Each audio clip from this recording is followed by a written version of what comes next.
y'all doing? It looks like, goddamn it, 10 years had passed since we started this podcast. No, this is the Infinity Warmup podcast, and this is Jabril, or Brill from Brillvision, and my co-host here, Trey. Say hi to everybody. We're just hopping right into it. All right. Okay. This is a thing. This is a thing that's happening. I'm pretty, I'm pretty happy. Yeah? Are you? Because I'm pretty distraught. That was sad. That was sad as fuck. What are you talking about, my man? Lay it out. This movie that we're going to be talking about, the culmination of 19 films, has a pretty downer ending, Everybody got snaptured. They got raptured. The snapping. Spoiler alert. It's pretty... Oh, yeah, right off the top. Maybe you don't know what those words mean. If you don't, then just back out of here and go watch the movie and then come back and listen to us. Don't tell our 10 listeners what to do, all right? Drone on about it. They're in charge at this point. Are they? There's 10 now? It has to be less. We have like 7 friends and some weirdos. I don't know who the fuck's listening to this shit. Who's to say? All right, shucks, man. I mean, where do you want to start? Like right where the movie starts? Well, normally we talk about what else has been going on. You seen any other movies recently? Any TV shows? You know what? I did see Deadpool. Let's go with the Marvel universe at large. It's a separate podcast. Actually, not really, because I hate that movie. So we'll have to go. What do you mean? Little to say about Deadpool 2, other than it's Fox doing it to me all over again. I don't know why I fell for it the first time. Probably because I liked the first Deadpool. And I said, you know what, I'm going to give this one a chance, Yeah. Ryan Reynolds is helming it. He cares about the character. But I don't even want to blame studio involvement. It's just Fox has never known what to do with the X-Men franchise, and it shines through every time you give them the chance. Why'd you like it? Because it was probably almost as funny as the first one. Okay. You didn't find the first half hour completely mind-numbingly awfully boring? There was like 2 parts of that movie that didn't make sense. I guess they were right at the beginning. I feel like he killed that one guy twice. The guy who killed his wife or girlfriend, whatever, from Firefly. Because there's this scene where he jumps out the window to get this guy. Spoiler alert. He jumps out the window to get this guy, and then he grabs him. If you haven't seen Deadpool. Go ahead and turn this podcast. Watch Deadpool. There's 6 listeners now. Yeah. But I'm sorry, go on. But he grabs him and then he walks in front of an ambulance or whatever, and it's all right, well, this dude's dead. He'll make it. But there's also another scene of him chasing this guy down in a factory for the same exact reason, right? I mean, yeah. Well, no, I vaguely recall. He I don't know, he rolls up in this dude's, bad guy warehouse, and Deadpool kills everybody on his way to find this guy, and then he locks the door on him, and he's just nope, can't get through here, and then you have to take off. Yeah. Okay, I did laugh. There were good parts in it, and I do appreciate the lip service to Rob Liefeld's characters and X-Force and all that jazz, but it's purely referential at this point. There's no goal they're striving for. There's nothing they're heading to. And yeah, it's all Deadpool. movies, what's the story about? All movies don't need to be that. All movies don't need to be that. But you have a character in Deadpool that's incredibly meta and is able to permeate different. I mean. You got to stay I'm with at the the same point formula, where I dude. want them to give it all over to Marvel Studios, and apparently that deal is being held up because Comcast threw their hat into the ring. So we might have to wait a little bit longer before the X-Men return home, along with the Fantastic Four. But yeah, you can definitely tell that it suffers from that. Okay, would you want to rewatch the movie, knowing now that heavy spoilers for Deadpool, knowing now that there's an entire middle act setup where there's a recruitment of a team that is going to die in the very next scene. And while that is hilarious once, That's a significant amount of screen time designed purely for a sight gag. A good sight gag. The one time. But I didn't know Deadpool had to make sense, though. I mean, like, which direction is he going? And, like, I get it. It's kind of silly. Every movie, he just seems to be trying to get his girlfriend back. And then I feel like they kind of broke it at the end.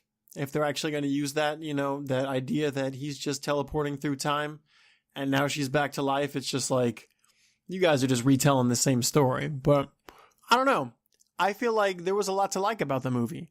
I thought Domino was awesome. And she was strikingly hot. I didn't think I would like her. She's insane, right? But like the way they used her power. Dig on that vitiligo. Yeah. Who'd have thought that luck would be incredibly cinematic? She was not worried about shit. Well, when I saw Shatterstar, I thought that was what's his face from Mojo World, the guy with the mullet and the blonde hair. Long shot. Kind of was just like, why'd they put two of the same characters in this movie? This is going to be, I guess it's going to be twice as hilarious if they work as a team. But I don't know, without breaking this movie too far, like, she may have one of the best powers of all time. No, she's just lucky. In fact, but where does it end? Long shot is lucky. Domino's powers are that things fall her way. They always try to delineate it in the comic books from being actual luck. But like she says, she sets in her mind a course of motions that inevitably, like dominoes, just happen to fall her way. Well, it just seemed like she wasn't afraid of anything. She just fuck it and just went for it. Like if it was just, jumping off the building with no parachute, she's like, well, something's going to happen, and something did happen. I think the caveat in the comic books, as long as she believes in herself, kind of like how Gladiator's powers work. Like he can do anything as he wants as long as he believes in himself. Yeah, as long as she goes in full head of confidence, then things will pan out for her. I do like that they were also accurate in the description of Shatterstar's powers, which is I'm basically better at everything than you are. His powers. But yeah, I couldn't remember that character. I don't know much about Shatterstar. I had the action figure though because the toy store or Toys R Us, which I'm glad you guys are going out of business. By the way, I mean you failed as a business eventually, whatever. But when I went there when I was younger, like in 94 or 95, like there was like I got like 4 X-Men-ish toys. Like there was one Logan, so it was Wolverine technically, but he had no costume on. He just had like a cotton or like a wool, innards, whatever, inside jacket. Whatever those fucking jackets are called. But he had that and he had pop-out claws and like jeans and boots. And then I got Slayback, who I still have never really seen in a comic book. I got nothing. What's a Slayback? He was a member of the underground crew, the Underground Mutants. What are they called? I think he worked with Wolverine's ex, Yuriko, or something like that. All right. I think he was on that team, or he was on the team of, what are the Underground Mutants called? The Morlocks? Yeah. There was no Slayback for Morlocks. I mean, wait, did he have like incredibly long fingers? Was that his? Yeah, and he had like stretchy arms. That was his move. His arms. Yeah, he was from an Age of Apocalypse storyline, is what I know him from. Wolverine promptly cut off his head, and a pretty nice little spread on a panel. But literally, that's the only time I've ever seen that character. Yeah, well, they made an action figure about him, and guess who the fuck bought it? Toys R Us. You big dumb dummy. So, like, I didn't know about these characters, but you could see, like, X-Men on the box, like, on the cardboard behind the plastic. So there was these two characters. Who else? There was Richter, X-Force, maybe? Long-haired, like, brown-haired guy. I know who you're talking about. Okay. Earthquakes. They made him gay retroactively, along with Beast. I don't know. I honestly, like instead of inventing gay characters, like, let's just go back through our roster and see who we haven't given a girlfriend to in the last 30 years. But they made the goddamn toys. I think I got Shatterstar eventually, but it was just like I probably got it at Toys R Us, and now I hear recently it's like, oh, they're going out of business. Isn't that sad? I'm like, no. It's if I failed at my business, nobody's gonna be like, aw. Like, your business failed, bro. Sorry. Like, it happens over time. You guys fell out. I guess toys aren't that fun anymore, and they don't carry shit for games. Something about poor business practices. Like, they sold themselves to a company who pimped them out for something awful happened in the form of things we don't understand. But yes, well, it could Toys be R Us is gone, girl. It could be the merchandise, just like if DVDs aren't selling that much anymore, and you're like one third of your. I mean, nobody in America needs a physical thing anymore to hold, but. They offer digital media as well. Also, there's bicycles. I'm pretty sure people still buy bicycles. Or Amazon. Yeah, or that. Yeah, I buy everything on Amazon. So I mean, I don't feel like bailing out your failing market. I'm sorry. Many things have contributed to the downfall of Toys R Us, but sad nonetheless. But yeah, so you want to go ahead. This movie starts literally before the end of the title crawl. You can hear distress beacons over the Marvel logo. But I love that part. We're getting into this, right? Yeah. I love that part because it's like I guess one thing I didn't care too much about Black Panther for was it seemed like a lateral move. Like right after I just saw something like, Thor 3, it didn't seem like it was like pushing towards Infinity War. They just invited another character and give him some backstory and said, okay, this is a character in Infinity War. Yeah, Not saying it was a bad movie, but it was lateral. It didn't go any further. This movie starts right after Thor 3. So the hype's still going on. And you remember the end of that movie, right? Like, what's his name? It was a post-credit scene. Yeah, yes. Well, Loki, he had that look that he was going to steal the Tesseract, even though once again, and then he just rolled up on the ship, and I had the thought maybe he called Thanos. I don't know why he would just call him, but either way, he had the Tesseract, and then they saw what's Thanos' ship called? Sanctuary or something. Yeah, I think that's it. They saw that ship, and it was just like, oh God, what the fuck do you think will happen here? Well, the big guy's gonna just beat up the little guy for whatever reason. Who even knew if it was Thanos? You couldn't really tell. But either way, it starts off right afterward with, "Stop attacking us! This is not a warship! Our planet is destroyed!" It's pretty bleak right out of the gate. I mean, they want you to know that they're incredibly serious. So they just fuck shit up. I'm not jumping ahead in the story, but I'm pulling something out of the story from something that we see later. The part where with Eitri on Nidavellir, this must have happened prior to this. It had to have. Obviously, he had the glove, but. Was this while, like Odin was this after his death? Just after? This was during the whole thing where he was trying to kill Hela? No, I've seen this movie a few times. How many times have you seen it? I've seen this movie 4 times. 4 times? You're legitimately insane. Are there that many hours in a day? Why have you seen it that many times? Well, I don't know. I really like the movie. I didn't want to just spoil the movie in the first 20 minutes, but I really ended up enjoying this movie. How could you not? Let's argue about it, and then we can fight about it later if you really want. You've seen this movie 4 times, so maybe you're more apt to tell me. But I believe Peter Dinklage, Eitri does say when Thanos showed up. He said like last month or something. I didn't realize they work on like a month, weeks, days calendar. Not long ago, as well. It's on a dying star. I actually didn't remember that part. I did not remember that at all. This is why I'm asking, is because I'm just kind of thinking when this makes sense, because I'm trying to gauge how strong Thanos was at this point. Because when he had the Power Stone, which I guess makes you strong as hell. But no, he needed the power. Like, I'm assuming back from Avengers 1 is when he had it, like years ago. He got it made, and Eitri's just been hanging out with stone hands for like a year, being a sad sack. No, you think?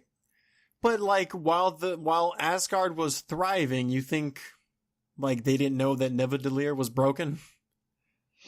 I mean, yeah. How often are you having magical hammers forged? Well, the question Okay, is, how so do you well want does to he call guard? it Thor Ragnarok? Well, the question is, how well does he guard the realms, right? And it seems like outside of the last movie, he was doing. Well, he did a good job in Thor, whatever Yeah, you 3, would but it think took him a long Heimdall would time. point out that a giant purple man has fucked over our dwarven brethren. I can see all souls Oh, without the shit. soul stone. Overpowered fuck. Uh, But yeah, okay, good point. Yeah. so I'm really hyped at the beginning of this movie. So and Right out of the gate with Ebony Maw, who is my favorite of the Me Dark too. Brotherhood. Oh, what are they? The Black Order. Black Order, yeah. Okay, yeah. Dude, high five, bro. That same fucking me too. I love that character. It's like every time he speaks, they just remove all audio, increase the bass, and he says something creepy. No, he's the town crier. He's the cheerleader of Thanos. Rejoice, you are now being liberated. Yeah. What's his line for genocided? What does he say? It's a nice little euphemism for all being exterminated. But either way, I don't remember. Adorable every time he does it. I believe he gets to do it 3 times in this movie. And sadly, he's the only one that really gets a backstory. You know? Yeah, well, everybody else seems boring. Like, what's her name? Scarlett Johansson, Black Widow? She took out one of those members all on her own. She, almost killed that guy with his own weapon.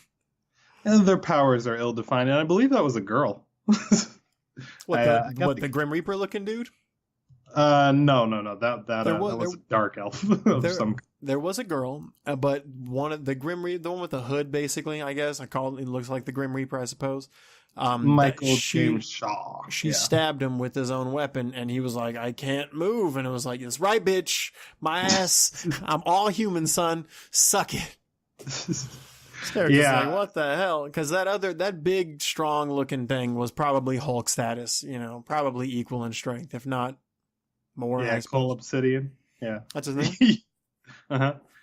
And they don't really say the names. It's kind of just the nerd community that is found. I hate that. Fucking come on, guys, introduce them. The Black Order. They used to be called something else, but other than other than Ebony Maw, they weren't really necessary. I mean, there's 4 of them: Corvus Glaive, Cole Obsidian, Ebony Maw, and Proxima Midnight, and we just we only really needed the one. Well, I mean, it's kind of like if Age of Apocalypse happened and you didn't know the names of the 4 horsemen. Like, this is the same exact thing, right? Sure enough, yeah. Thanos more on a galactic level than Apocalypse. But what were we talking about? Well, let's go right out of the gate with Thanos, since this is his movie. Right. He is the protagonist of this story. This thing is all about him. Let's just start with physically how he looks. Like, how do you like the CGI on Joshua Brolin's portrayal of Thanos here? I like it. I think it looks better than it did before. When they showed obviously, I think it was all CGI before. Yeah, but right? I mean, but the red was very demonic looking, and I don't know much about Thanos. He seems like a mean dude, but I always remember purple. So glad they got the color right.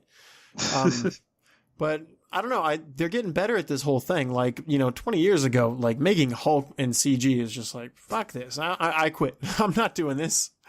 Or it comes out looking really, really bad. Basically turning itself into like a Sharknado movie where it's like, oh, it's actually funny. This is so bad. All right. Well, it was a mixture of, CGI and motion capture, which is how you get that incredibly expressive face. Which goes a long way to making his plan more palatable. I thought the CGI was incredible, but I'm definitely going to give him best villain, but I miss Lady Death as a character. I really think right. He's got no drive in this movie. He's just like, oh, I saw everybody dying on my planet, and I was like, that's it. From now on, I'm in charge of the galaxy's population. He's burdened by great purpose, I mean, he's incredibly driven and motivated to get to this goal. You're right. Now, okay, here's the thing. Is he a Titan or is he from Titan? That's the same thing. No. Well, it's not. I don't think there are Titans in Marvel Universe, are there? There are gods, but... Yeah, there's every mythology in the Marvel. Name one Titan in the MCU. No, no. Thanos is a Titan in the Well, MCU. I know, but I mean, we're talking about like Titans as in gods of, I mean, whatever they're called. Yeah, the creators of the gods. Yeah. Essentially elemental forces that fuck up shit. Not like stones, but like That doesn't make sense though. Why would Earth there boat be type deal? Like if think Elder Scrolls shit. I Like, think nothing. Stop getting off track here. There's too Okay. many fucking weird names for their goddamn planets in the goddamn MCU. I'm sick of it. Neverdelir. Well, yeah, they pulled the shit out of their ass for this one. Boromir. You mean the Boromir? Can you close caption, man? I don't even know what you're saying. It sounds like you're retarded. That's why you can pull from mythological history for a lot of the broader archetypes. Like Loki says in the beginning of this movie, "You'll never be a god," and I think that's because he assumes Thanos is a Titan. But in this one, he's just from the planet Titan. Dude, I don't know. I believe a moon of Saturn. You know, like I think he's in our solar system, which is that much more dangerous that he's been around this whole time. Like I thought he was in a galaxy far, far away from a time long, long ago. Yeah. Okay, now I mean that's kind of what I'm hinting towards. I feel like when you think about the Celestials and and Ego, he is right. When you think about these like characters, I feel like aren't that many of them. And it's one of those things where it's like the people like that are, or the, not people, but beings that are like that powerful. There's not that many. And then when you come down to people, there's like shit tons of us because we're just fucking ants compared to, these. It's like how many, Galactus doesn't have that many enemies that really pose a threat to him. There's like 7. That's not a lot when you think about it. A lot of fucking people. But, so, I mean, he's talking about his planet being overrun by people. So, what is there, just 10 billion Titans? That doesn't make any sense. I assume there's like 11 Celestials, but there's 10 billion Titans. So, I agree. This planet was just called Titan. So, he's not at that level. So, Ego could take this dude out, right? I mean, yes, is what we're saying. We're saying is Star-Lord, which for whatever reason, whom doesn't have his dad's power because his dad's dead and has now absorbed his mother 100%, whatever that means, is now one of the worst characters on the Avengers. Damn near ruins the movie. Are we team fuck Star-Lord on this one? I mean, yeah, he made a boo-boo, but things went wrong all the way through this film that allowed for it to end up where it did. He said that was his plan, and then he fucked up his own plan. I mean, it's he just lost wifey. I'm not even mad. I'm not saying I didn't expect it to happen, but I mean, I don't know. I'm also not saying I wouldn't do it, but I expect some feedback, negative feedback. All right, I got to deal with it. I mean, obviously, keep your shit together, but like, well, also given Mantis. Why are you giving us his status? Anything that's like, oh, he's unconscious. Why are you telling us? Oh, he's horny. He's happy. He's horny again. Oh, he's mad. Why is he mad? I'll tell you. Hey, shut the hell up. We're busy. We are pissed. That's just Mantis's thing. In my opinion, she's the MVP of this movie. Every time they showed Mantis, she's just having way too much fun being in the MCU. Except for the part when she could sense her own death. I mean, that part. But like her just sneaking around the corner when they get on Nowhere with like her hands up by her cheeks. She's going around. Like, what a goof. What a goof. So unnecessary. But back to Thanos. So his motivation for this is to halve the universe's population to just Malthusian conservative theory of population control. I think you have to explain to our listeners Malthusian.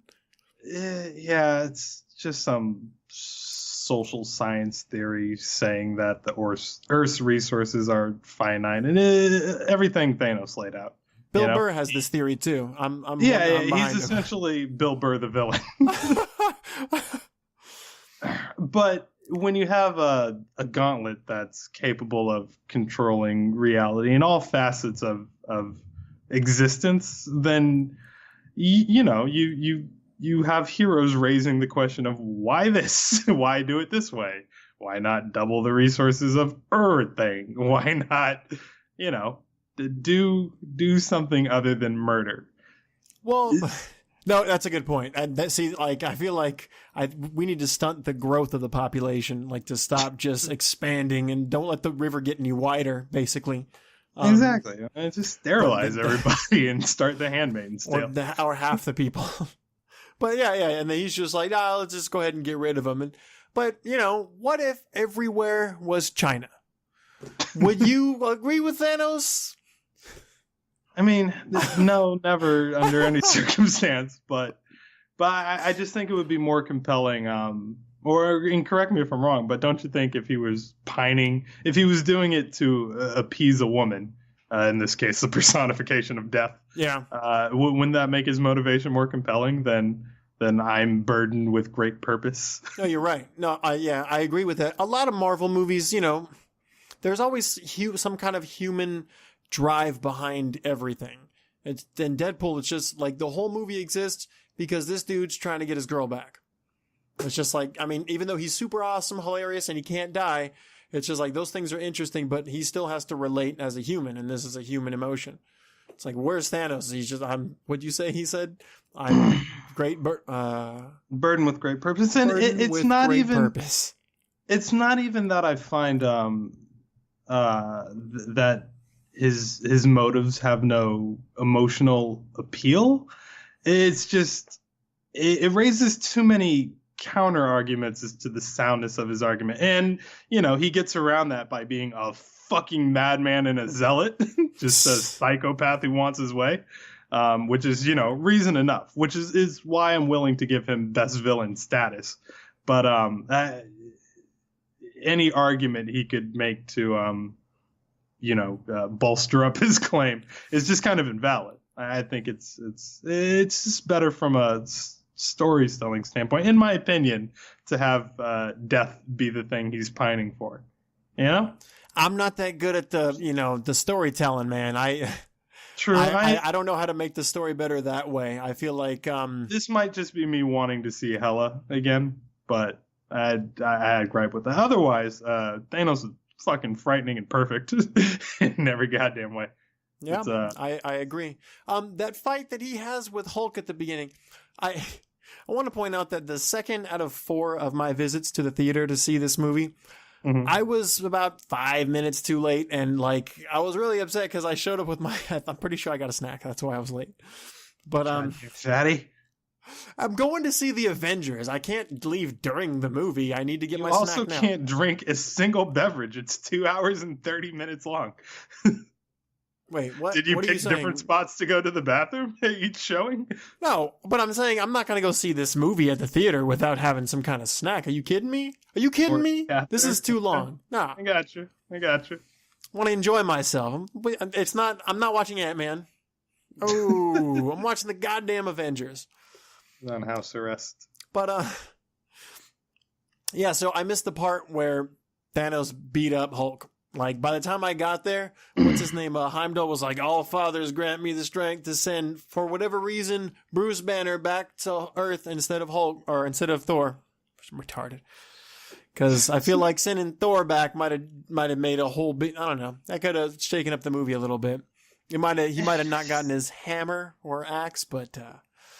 And the decisions were made on the fly. That's what I like about this movie. Every decision was made with backs thoroughly pressed against wall. So, well, you know what? On the ride to breaking down this movie, there's a bunch of stuff, a bunch of shit that we can make fun of.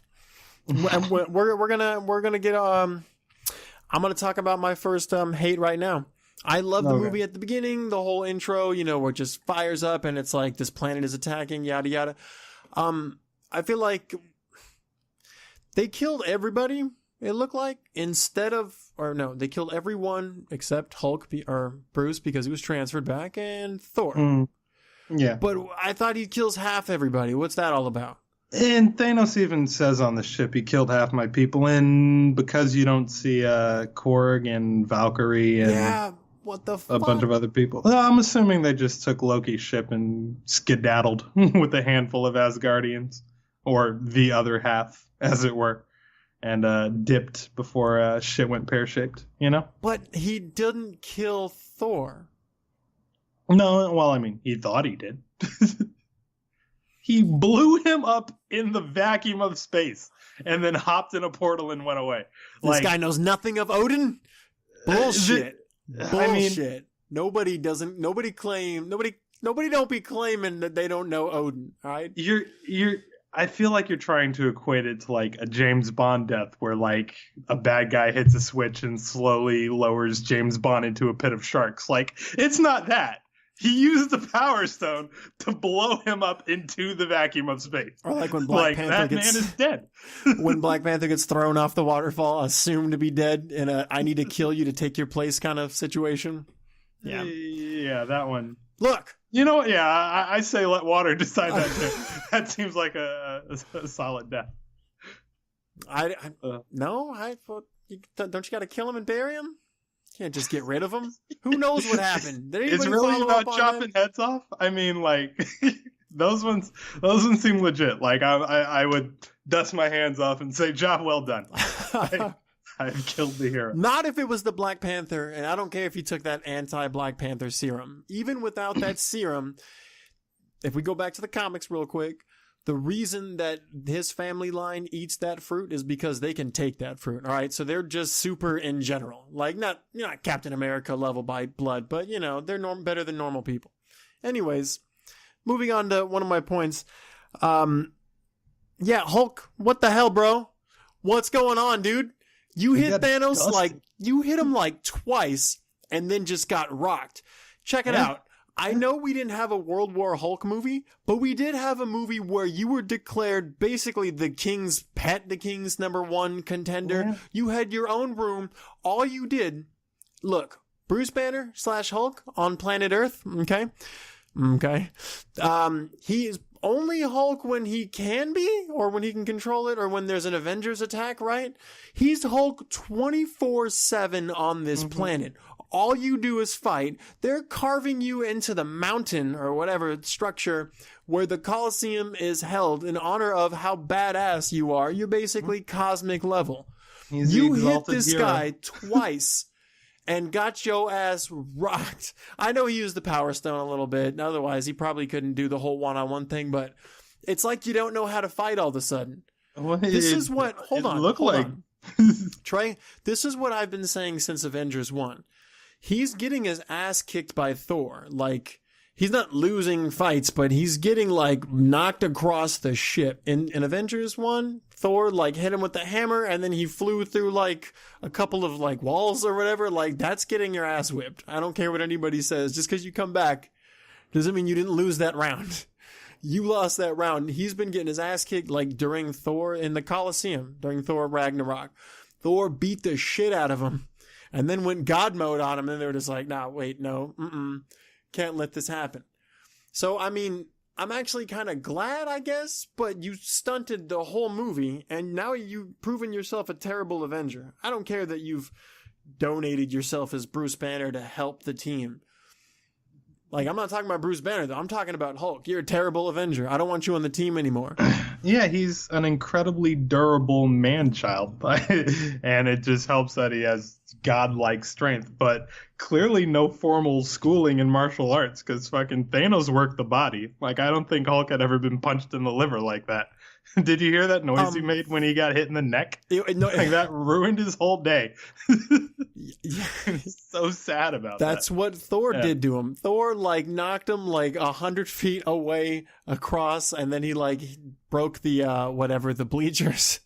Yeah, like, but that was still under the guise of, well, finger quotes, fun. But yeah, he acknowledged the competition and sport about that. When he got hit by Thanos, there was nothing fun about that for him. It changed his whole life. And then he got suplexed. That's your ground. One job, is to be the strong guy, and now you're just cowarding out. Like, I'm just saying, that's not an Avenger. You know? He gave it the good old college try. He tried to beat the shit out of Thanos, but Thanos stuck to the pocket and worked the body. What's this man-child thing about? Where are you getting this from other than this movie? Thor? Hulk? Yeah, I just thought he was kind of slow. Yeah, big baby. He's the Hulk happy, Hulk sad. He's a man. He's a grown-up. I guess they did do that in the third one. No, but that's just Hulk's personality all the time. He says very few words. That's why he has the catchphrase of Hulk smash. Okay, but Groot, who's also a character in this movie, says the same fucking words every time he speaks. But I mean, there's always different phrases. That always means something else. I don't know that he's being an infant. You know what I'm saying? No, there's nothing nuanced about the character that is Hulk. I mean, there is in the story and what they're doing with him, the arc that he's on right now. But the person that is Hulk is a simpleton, and this simpleton leapt at giant Surtur like he didn't give one fuck about life or death. Was like big monster. Listen, and got rocked by Thanos. Okay, retard strength is real. I'm not saying that he's useless. I'm saying he's just a big baby. He's proving himself to be useless. That you can't, dude. I'm just saying, like, I'm not.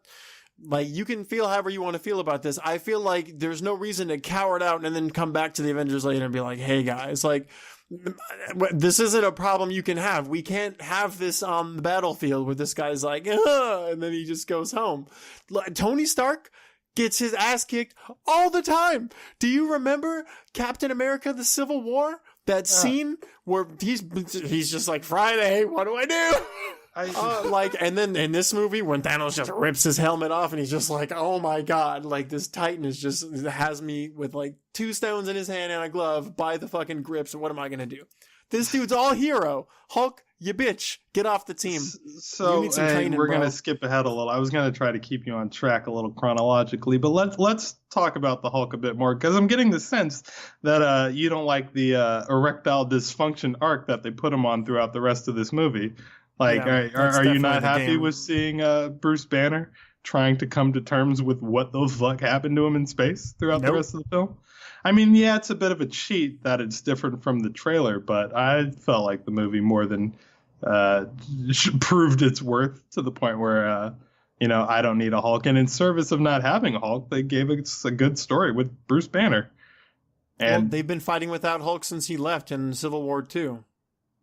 Yeah, but now you, really get to see the inner Jekyll and Hyde struggle of, Hulk, man, I really need you to come out. No! That whole bit.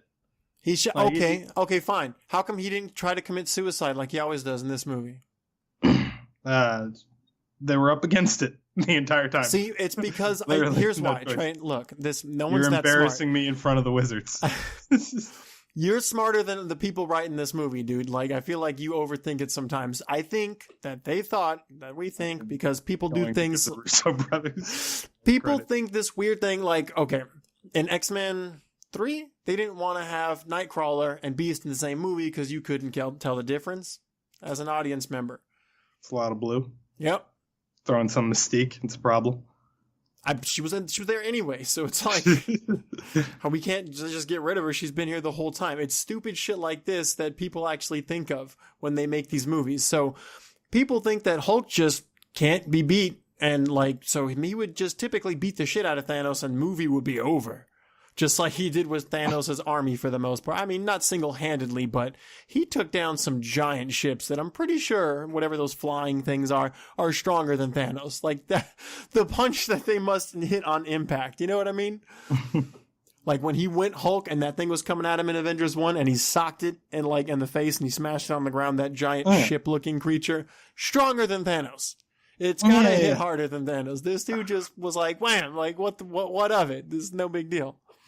I think we're discounting this Infinity Stone that's sitting thoroughly in his hand. Thor is the real hero of this movie. And, I mean, since Ragnarok, he's been fucking destroying. He's literally becoming one of my favorite cinematic characters. And it's crazy, right? Because his first 2 movies was a big no. Like, Thor, was rightly lambasted as a shit character. But lo and behold, Chris Hemsworth is a comedic genius. And besides that, he's already built like a swole Norse god to begin with. God, no. There's like 2 scenes in this movie where he did the Chris Evans in Civil War, where he caught the helicopter and brought it back down to the little helipad. You remember that scene? Oops, I gotta close that. Remember that scene where Bucky tried to take off and then you see Cap just, oh my god, look at his biceps, it's insane. Like the scene where he throws Rocket to try to start the Nivellir ring. Like, you can see his bicep just, like, squeeze so hard. It's just expanding and becoming, like, its own, like, globe. It's ridiculous. I'm pretty sure he put on some extra weight for this movie. And I was really worried that because it's gone back to the Russo brothers, and they're great directors, but, you know, Thor was never really their character. So I was worried about how they would handle, like, the Guardians, Black Panther. I think they kind of dropped the ball with Black Panther, but we'll talk about that when we get to the end. But with Thor, like, no, kudos to keeping up what Taika Waititi did and maintaining his power level and even one-upping it by giving him the power of the goddamn Bifrost. Like, Thor is legit godly right now. Okay, so impressive. like little nod to the comic book fans. What's it called, the Stormbreaker or something? Stormbreaker, yes. And that's the hammer or axe or whatever that Beta Ray Bill uses. That Odin had, I guess, Eitri make for him, and I guess he's looks worthy like we enough won't to be wield it. seeing Mjolnir anytime soon. But but fuck it. I mean, this one's definitely stronger. It's bigger. I guess it has like a bigger hitbox. It's huge. Yeah. it's very large. And it just opens the Bifrost in fucking insane. He just has the power of, what's his name? I guess he can't see souls. So he doesn't have the power of, what's his name? Cool guy, Heimdall, who's dead. He'll be missed. Let's go to Earth. Hulk gets blasted. You could see him in the reflection of the Sanctum Sanctorum. Iron Man's trying to get married. Oh, how sweet. Nice seeing Gwyneth Paltrow back. Yeah, and not in lava form or have anything explained, I suppose. Is she just normal now? They kind of glossed over it in at the end of Iron Man 3 where Tony said he'd take her to see somebody who could have fire god powers removed from you. So, removed or controlled? She's back to being human. Because we constantly, or at least I did, when we were doing the Iron Man podcast, I appreciate that no Happy or no Gwyneth Paltrow did anything crazy, stupid, heroic during the scene. In fact, they went hard in the opposite direction, which is come home. Good at selling, the tragedy of it all, because you didn't really have a... Come home right now. I know the galaxy is at stake, but just you need to get here and die with me. Ass back here, I don't care. Yeah, no, that was an important scene. I just watched The Incredibles like last night, and it's just... Get back here and take care of the family. Like, I'm a superhero. You don't understand. I have to save people. How do you like Strange and Cap, or not Cap, Tony Stark meeting for the first time? And I was worried because they're the same character. Essentially, yeah. And Strange is, I don't know, I feel like I like Tony more, it seems like, in this movie. I feel like Strange is just being a douche and Tony's just being himself. Like, he came off a little hard, like when Strange introduced himself. I need you to come with me. It's just like, I feel like he didn't introduce himself at all. He just be like, I'm Doctor Strange, Sorcerer Supreme. I saw some shit. I really need your help. He's just like, come with me. It's like, what the fuck? Hold on, dude. Nah. He just drops his suitcase, drops his girl, takes off his shirt. What are you going to do, man? I have Iron Man coming out of my blood. It was like I said, they're up against it the entire movie. Like, Tony doesn't even have time to call Captain America, before shit goes pear-shaped. Yeah, I thought that was a good balance of humor, especially when you consider how much darker this movie gets than even Ragnarok, So I thought they struck a good balance, especially between characters who are known to be incredibly quippy the entire time, but they had to get down to business because the plot demanded it, because spaceships were coming out of the sky. Right. Tom Holland's hopping off of school buses. There's our Stan Lee cameo right out of the back, or right out of the gate, and I thought it was the best one. The bus driver. You could never seen a spaceship before.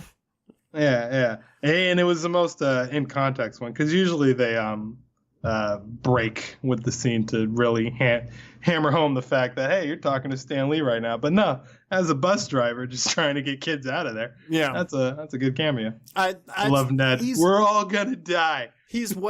But he's way too risky, man. He just jumped through I guess not costume and all, but jumped through and just hung out on the side of the bus. Like, what if one person was just like, hey, Peter, How about that No. kid who saw, what's his name, on the other side of the window in Homecoming and just knocked on the door, was just like, what are you doing? Not one person's just like, damn, dude. And just like, he just gives his, for someone who really, I guess they haven't shown it so much in the MCU, but Spider-Man's a character who really wants to keep his identity a secret. Yeah, hopefully that becomes important later. But for right now, I can buy that you're more transfixed with the spaceship chilling outside the window than you are about your other classmates. Well, probably not Especially the bus it's driver. Peter. He's a nerd. Nobody cares about him. He has one friend. Or anybody driving around, I suppose, parallel to them, like in a different lane. Driving at the that same could have been a time. problem And too. anybody, any one person, but whatever, it's fine. It was a conspicuous exit.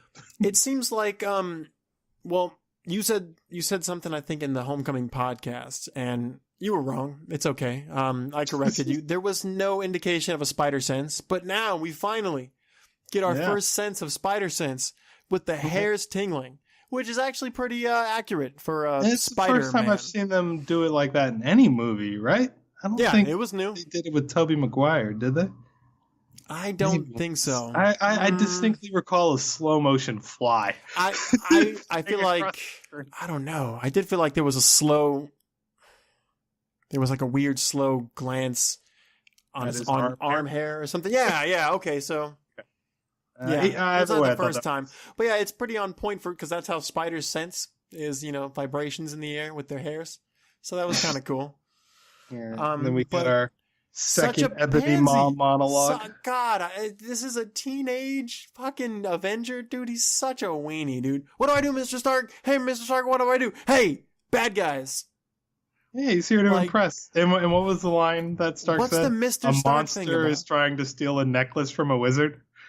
He's just like, there's a situation. Oh, that time. Oh, okay. I meant on the spaceship. Yeah. Kid, wizard. No. That was in the park. Where they're just trying to figure out what the fuck is going on. When he just rolls up. I mean, yeah, that scene was awesome, but I don't know. I'm just not a fan of teenage Parker, I suppose. Really? What did he do wrong? Died well. I just told you, the whole Mr. Stark, what do I do? Kid is such a weenie. But incredibly helpful and every time you needed him. Except for when he nearly drowned in space. But when is Spider-Man like... no, there's nothing wrong with Robin. He's dope as hell for what he does. But when was Spider-Man a Robin? In fact, Spider-Man versus Robin. Yeah. Robin's going down, son. His over-reliance on Stark is like a father figure type thing. Yeah, I could see. But Tom Holland, this Spider-Man, hasn't really been in the MCU that long. So to keep him... I guess sort of anchored at the hip to Iron Man.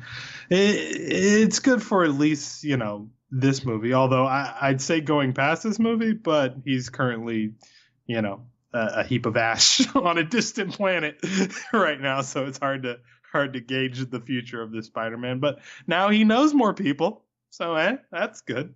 Now he's met some aliens. Right. When he gets when Tony gives him that special awesome armor so he can just breathe out into outer space, are we to believe that his spider powers are working like to stay cling to surfaces, like any more than does that decrease his power at all being in that suit? Didn't seem like it, but I was not prepared. Should we be asking these questions, Trey? Do your powers work through that suit, bro? Is there like a Bluetooth radius? I do thought that was an incredibly organic way to introduce the Iron Spider suit. Even in the comics, it's just kind of given to him as a gift. He gets it after the events of or I guess in the beginning of Civil War when he sides with Iron Man. Iron Man's like, here's your new uniform. It's like, all right. But yeah, no. He's been doing that in the movies, right? Iron Man's just making... He fell off the spaceship, so yeah, there's your Iron Spider suit. It helps you breathe in space. And gives you Doc Ock legs, which is a little overpowered for this character. Like, what are they going to do with this guy, man? OP? Not really.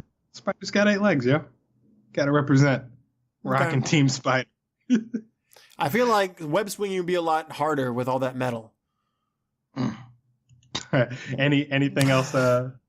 I mean, we haven't really talked about the fight scene. We get our second hear ye from Ebony Maw. Oh, well, you're about to be but fucked him. But master, that is Thanos. Introduce the damn character, because Thanos keeps calling him the Maw.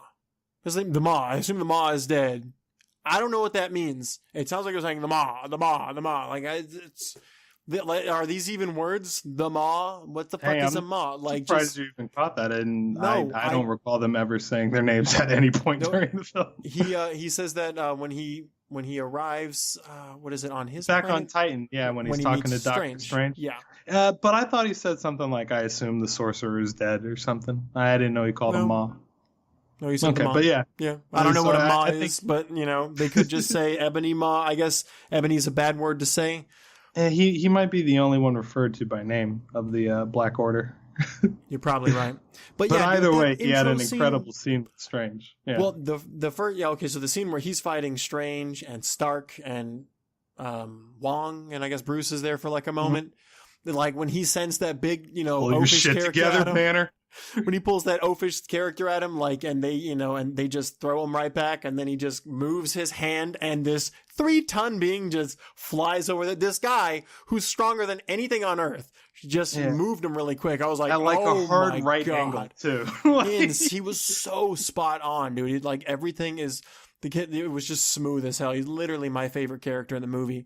Of the four times that you've seen it, did you get to watch it in IMAX at all? No, actually. Apparently, IMAX is one of those things that also keeps it for a short period of time in the actual IMAX theater.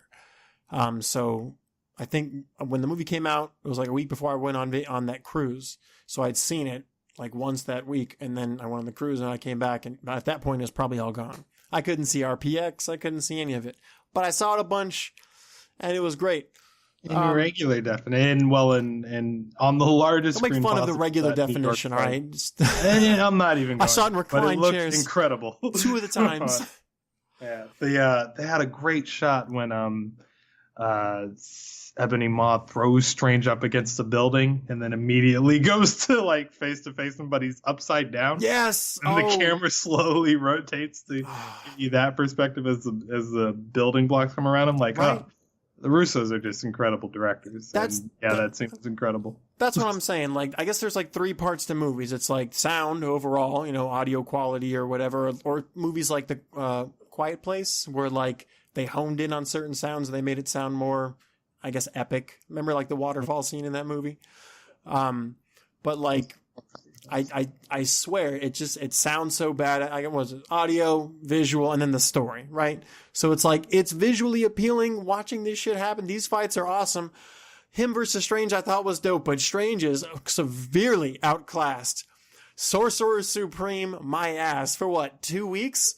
This guy destroyed you. Yeah, you had a great spell that you applied one time. You applied it once to your fucking necklace, and that was that. And you just moved on. It's an easy spell, but it's hard to break.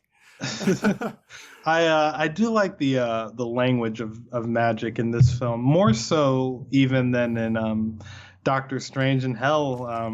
We'll add all magical films. World of Warcraft, Harry Potter. Like I thought that magic had more weight to it than in any movie and or video game that I'd ever seen before. There's like a Dragon Ball Z sequence when Thanos and Strange are going at it on Titan that just looks incredible, and then like the explosion bursts into butterflies. I'm like, yeah, this is how magical fights should go down. Guys are like, maybe the Sword and the Stone where Merlin is going at it with the one witch is the other best magical fight scene. But yeah, that was pretty dope. This is terrible. I had some of this information written down. Another thing I don't like about these movies, or they're forgetting, is they're not like, I don't know, Strange is supposed to say the name of the spell before he casts it. Like, is he? Yes, it's always. Why can't you do the hand gestures? No, like I get it, but I mean, we want to know what it's called. It has a fucking name, dude, and they have epic names. Like when they first like realized that, not Thanos, but Ebony Maw was there, and they're like walking outside. He's like, "Oh my god, all this fucking dust! Call in evac, whatever." And then he calls the winds of Watum to blow the dust away. And he looks at Stark and he's like, "Mm-hmm." And then there was the part where he's fighting Thanos and he like 1,000 different ribbons or whatever kind of attached to his hand. Mm-hmm. I don't know what that one was called, but that had a name. It would just be interesting. It would keep me more engaged with the movie, man. I gotta find out this shit by looking at it online later, and then I forget it in my notes, and I look like an idiot. I think you played too much Street Fighter, man. You don't got to call out every sonic boom. Just got to let the Hadoukens happen.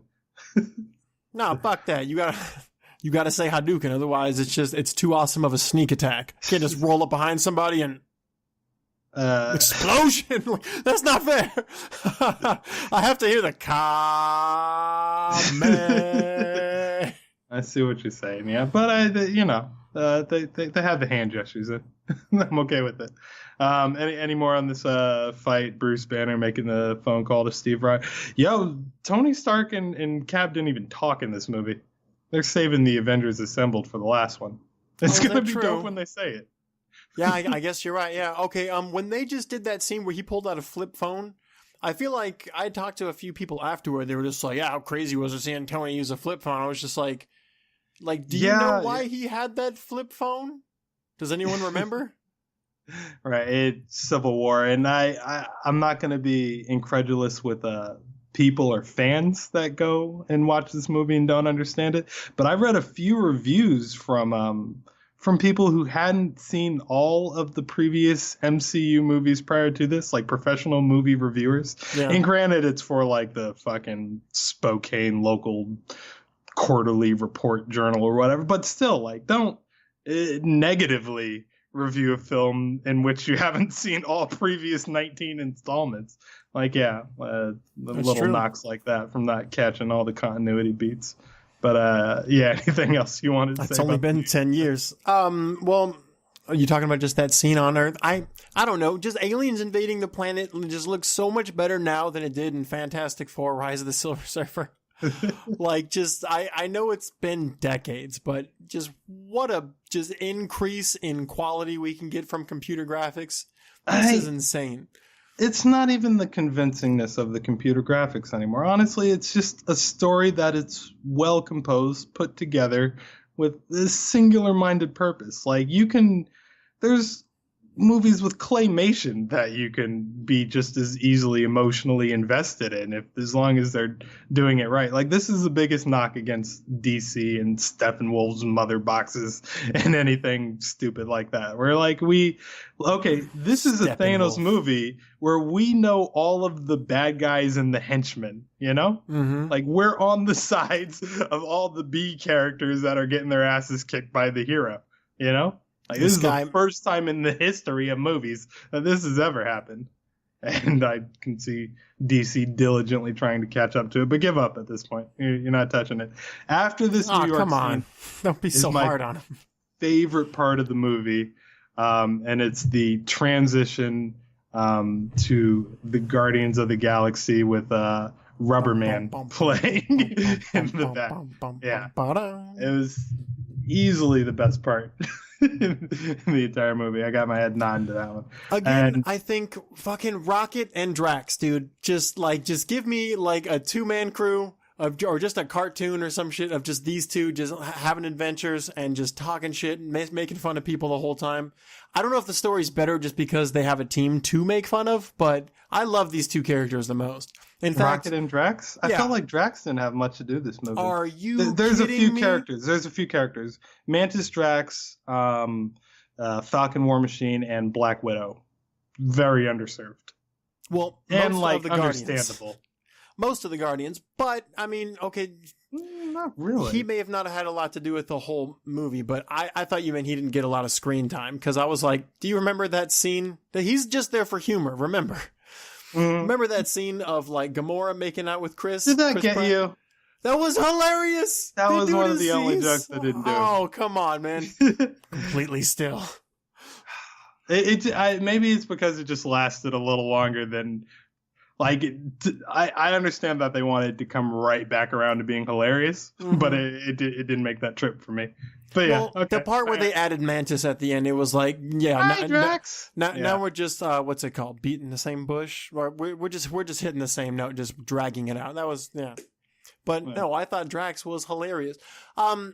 I expected him to do what he did over when he finally met Thanos, like head to head. Like he's stupid enough to not understand the power level difference from him and demigods, and will just go, fuck it, this guy's responsible for killing my family, and just go at it. I didn't expect him to learn in all these movies. He's just hilarious.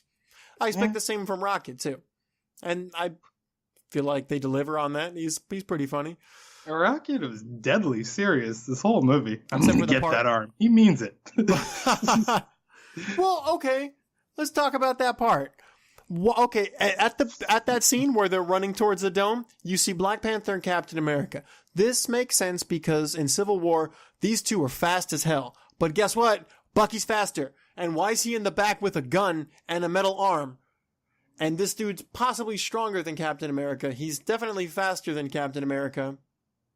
He's picking him off from a distance, yo. He's Why? got that AK. That's not for you. That's for humans. He's got the Nina. This All dude right? is insane. He's He just was heating them the up center from of afar. 2 movies. Are you kidding me? This dude is ridiculous. Remember that scene when Cap met him on the roof and he threw that shield at him? He's like, oh my God, look at the difference between me and this guy. And what's the difference now? He has a vibranium arm? Yeah, it's the trouble with shoving 67 characters into a movie. And I do want to talk about the Wakanda scene at length when we get to that part. Okay. But yeah, so back to Thor smashing against the windshield. Yeah, this proving that Thor is the best character. He's just the dopest. This guy, I feel like when I think about characters that are very powerful, like on a celestial kind of level or cosmic, whatever you want to say, like Black Bolt. It's like, this dude's dope as shit, super strong. Can he breathe in outer space, or does he need to breathe, or can he go out there without a spacesuit and die? And it's like, this kind of separates the men from the boys. And it's like, Okay. Hulk would probably just pop, even though in the World War Hulk series, he just kind of rolled back standing on top of the ship like Ego did in Guardians 2.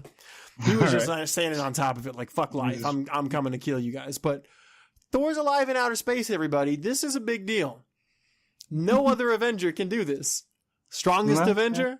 Totally. One's over there he can't get his erection on, and he needs it for this battle. Definitely strongest Avenger. And he's only becoming more awesome. I assume Thanos is going to do something like use the time stone and fast forward time, and then Thor's just going to kill him. But that would just end the movie. Yeah, I gotta figure out something. But yeah. And it does help that the Guardians were complimenting literally everything about Thor, thus reinforcing to the audience that this man is indeed the real deal. This is not a dude. You're a dude. This is a man. It's very important to add that too. And I feel like even Gamora showed us that it was kind of difficult to hold him. Like, I don't know if I watched it 4 times, but the 4th time I'm watching other things or looking at other things than before. And when they're setting him down, she puts him down like she's holding a rock. Like, all jagged of them edge, like every it's heavy. tricep is cut and it's sharp, and she's like, fucking get him off me. What is this thing? Like, when you look at him, he's clearly just flesh, and he's taller than Chris Pratt. But I feel like they're, I don't know, Chris Pratt kind of had a jacket on, I guess, the whole movie, but he's ripped for these movies. He's just shorter than Thor. He took some shots at his weight this time around, though. I guess he put on a little weight. He looks fine for Jurassic World. I'm saying, I think it was just the jacket. How about it standing next to Chris Hemsworth? How about that? Just that's what I'm saying. Like, he just, fucking Chris Hemsworth, dude. But yeah, so Thor making his debut as one of my favorite characters, especially since Thor Ragnarok. This dude's, he's one of my favorite Avengers for sure. Yeah, and I found that James Gunn got to write all of the dialogue for the Guardians of the Galaxy, and so it really felt true to form with them, right down to Rocket Raccoon. And you said that they used him for comic relief. I don't think so. He's maintaining his same contentious relationship with Star-Lord the whole time, going very seriously back and forth about who the captain of this ship is. Right? I don't really understand it much, but about that. I mean, yeah, I don't expect a lot of character development between these characters, at least to be shown in the magnitude of this movie. I didn't mean earlier when I was talking about Bucky that I wanted to see more of how he's unfolding as a character. I mean, this dude's an Avenger. And he shouldn't have had a gun. What I'm talking about more specifically is character arcs. Not yelling at you, Trey.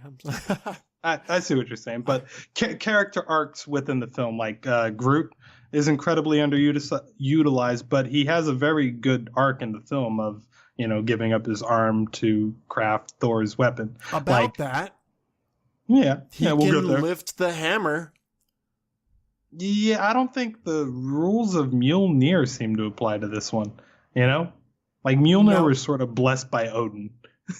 Nope. What are you noping? I don't think so. Noping. I don't know that he can't just call it back when it's like laying on the ground and he's just grabbing himself a sandwich. I mean, yeah, you're probably right, but I don't know. He did, actually. What did he do? He threw it and it came back? Yeah, and the second he got to Wakanda, the thing did a pirouette around the whole place. Yeah, but Captain America did the same thing with those shields. By the way, I don't think hammers work like that. I don't think shields work like that. Okay, good point. But we are in Wakanda, so nothing matters. Either way, Groot's, a tree. Like I equate it to the elevator argument. No, and if you set the hammer in an elevator, no, he's just like he's worthy in this weird. We don't know much about his character, especially in this movie. But we saw that there are certain characters, and I assume it just because they're pure of heart. But like, remember Captain America almost picked up Mjolnir in Avengers: Age of Ultron? Mm-hmm. Yeah. Okay. Well, my point is. So you're ready to ascribe all the properties of Mjolnir to this Stormbreaker hammer? He literally told the Guardians, he said, how come we all can't have one of these awesome weapons to kill it'll Thanos? melt your brains, drive you crazy. You're not worthy. He said, you're not worthy. I mean, he's staying true to what he said before. You're not worthy. I'm a god. He added a little bit of hyperbole to it, too. Yeah. Just like that song you said. Star-Lord the whole time, trying to measure up to him. Are you mocking me? It was funny.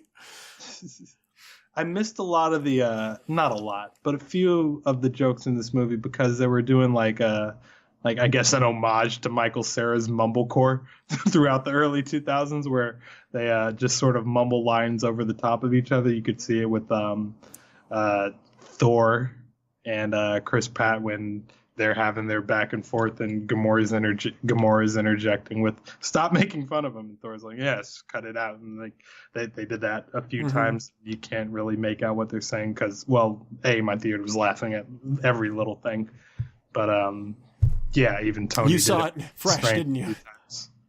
Oh yeah, no, I saw it like opening day. My theater was awesome. How was your theater experience?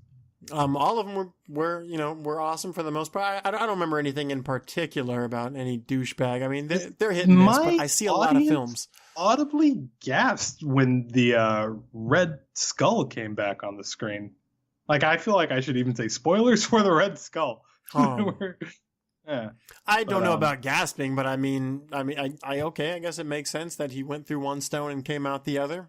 Sure. It makes sense to us, but I didn't think I'd see him again. Even though, no, wait, I take it back. I actually called this in an earlier podcast, but yeah, still shocking seeing the Red Skull. Oh, shit. I can't remember. What I remember that I'd said that I'd seen him in a cartoon before. I think it was Earth's Mightiest Heroes, where Red Skull was scared shitless of Thanos. Like, he came into contact with this galactic version of himself, I was mentioning like villains on Earth versus villains of the galaxy. He was like, oh God, this guy's crazy. He's trying to kill everybody. I'm scared. Avengers, help. It was ridiculous. This was way different. It's also done by a different character. I don't know why everyone is freaked out so much. He's a guy with a mask on. I don't know that we need the same guy as the first time. Yeah. No, you don't need Hugo Weaving for it. And the guy that got to play it was an impressionist from The Walking Dead. Yeah. And convincing. Just layer cake him in makeup and have him be a gangster Nazi floating around in space. I'm okay with it. Yeah, I mean, he didn't do anything spectacular, right? Yeah, and even if we never hear from him again, we know he's in Nidavellir. Yeah. Nidavellir? Is that the right one? Vormir. Or is that the foraging place? Vormir. Forgive me. So many Nidavellir is the forging place. But speaking of Nidavellir, not trying to skip too far ahead, but why I like Thor so much, this dude took a shot from the heart of a dying star, whatever that means, but whatever it takes to make these super duper Thanos killing weapons. Like, this dude is unbreakable. Even though he took a whooping from Thanos, it's unfair when you're wielding one of the 1/6 of the entire universe power. That's a little broken. And Thor is incredibly hard to kill. I don't know why Loki's knife worked in the Avengers. I'm saying, yeah. But the Guardians end up splitting the team after Thor commandeers a ship with the help of Rocket and Groot. They head off to Nidavellir with the hammer, check. And the rest of the Guardians of the Galaxy, Star-Lord, Gamora, Drax, and Mantis, go to nowhere to see if they can get to the Collector before Thanos does. That shit doesn't pan out too well for him. At all. I see what they were going for with Peter Dinklage as a giant dwarf, but I thought the performance itself was a little too crazy hammy. But you could see that he enjoyed the role. So points there, I suppose. Yeah, I'll accept it. Whatever. And that sequence, or where Thor ends up for the majority of the movie, had potential to run long if it weren't for like a few pretty awesome character beats. Like it was just fun seeing Thor and Rocket interact, and them maintaining teenage Groot being completely lost in a video game. Teenage Groot, Mr. Annoying as hell, fucking zit popping tree over here. I give him some props though, because you notice he's playing the Defender. Yeah. Which is like modified space game from Quill. Yeah. Okay, so two things about this. The Defenders is one of our favorite Netflix shows. Hey, whoa. Speak for yourself, buddy. Oh, come on. As far as those Marvel TV shows go, it's one of my favorite. There? Still Daredevil, still Punisher. Still suck a dick. I have a pitch for you on what we're going to do in the future, but we'll talk about that after the podcast. More movies? All right. But yeah, so the Defenders, plus the Defender video game is about, saving planet Earth from a space invasion. So it's very pertinent to the movie. It's kind of fun. Yeah. It's incredibly important that he beats that game. I am Groot. I am Steve Rogers. The rest of the Guardians of the Galaxy get thoroughly fucked up when they arrive at nowhere. How do you... I knew it all the time. Yeah, you didn't I could think tell for he had one the reality second that stone. Gamora effectively pulled Loki's knife trick. Well, even before that, I just knew because he made a scene out of dying. It makes sense to me that anytime I come into contact, every time I read about like the Infinity War or like see it on cartoons, most often cartoons, it's like as soon as I know there's a certain stone in play, it's in play. It's like no matter what, as soon as you think something's off, it's like, what stone is he getting? The reality altering stone? Okay. Or is it the mind stone? Yeah, he's fucking with you. He's completely in your head. I'm a little bit of an easier get. And in fact, I didn't really catch what was wrong. Not the white part where he reveals that it's all trickery, but when the Collector, Tattler, is fucking going apeshit in the cage, like clapping, I'm like, this feels some phantasmagoria, frightening. Oh, after she killed him? Happening. Yeah. Like it was just getting too weird. I'm like, yeah, something's up. Something's awry. Someone actually told me, I can't believe that Thanos gave Gamora one of the Infinity Stones, and I was like, were you watching the same movie, bro? How did he give her a stone? He gave her a knife. Right? Yeah. There was nothing special about that knife. It's balanced. Yeah, okay. You just got to hold it like this while we kill half your people. I do say, and I kind of knew this coming in, that the Reality Stone would be the hardest to illustrate on kind of like Domino's luck powers. Like, how are they going to do this on screen? But I do appreciate the color coding. Like you said, his glove lights up in correspondence with which stone is active at a time. So that's a good visual cue to help. Also, the Reality Stone is red, much like Scarlet Witch's powers, every time she uses them. So I'm going to try to go back through the old movies if I ever get around to watching the old movies to see if what she's doing with her hand corresponds to manipulating reality in a way that is emblematic of of sticking with colors. Because if that's the case, then that's a great visual language for magic going forth in the MCU. You know, just like the time comics, is always right? green, and no, I mean, no, any kind of plasma blast is whatever color you want it to be. No, that's not depending on true the at all. artist. There's okay, you're probably right, but I do know that there's different kinds of blasts per like what your power is. Like Gambit's is not yellow or blue. Yeah. I mean, And I see what you're saying, but I just hope that they maintain orange. the consistency throughout the rest of the film. No, yeah, this actually whatever. brings us back to Wanda Maximoff, the Scarlet Witch herself, back on Earth with the hubby Viz. Who completely and utterly lost her accent. Yeah, by the way. But she looks hotter in this movie. I don't know if it's just me. I think she leaned up a little bit. Her face looks cuter. She's definitely, I feel like Scarlett Johansson took a dip. And what's her name? Just picked it right up. Scarlett, whatever her name is. Elizabeth Olsen. Sure. I'm coming around to the character mainly because I kind of see where they're going. Like, I think we're in store for Young Avengers now that it's implied that her and Vision are boning. We might get some time-displaced future children in the mix. Vision is dead right now. And no one, I don't know. Vision's dead though, right?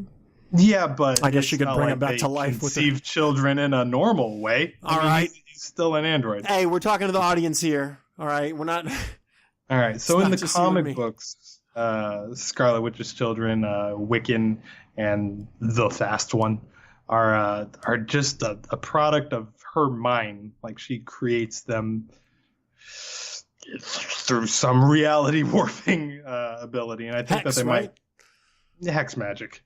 She creates children through hex magic, and I think they might go with that sometime in the future. Because you got Cassie Lang to be the next Ant-Man, so why not, right?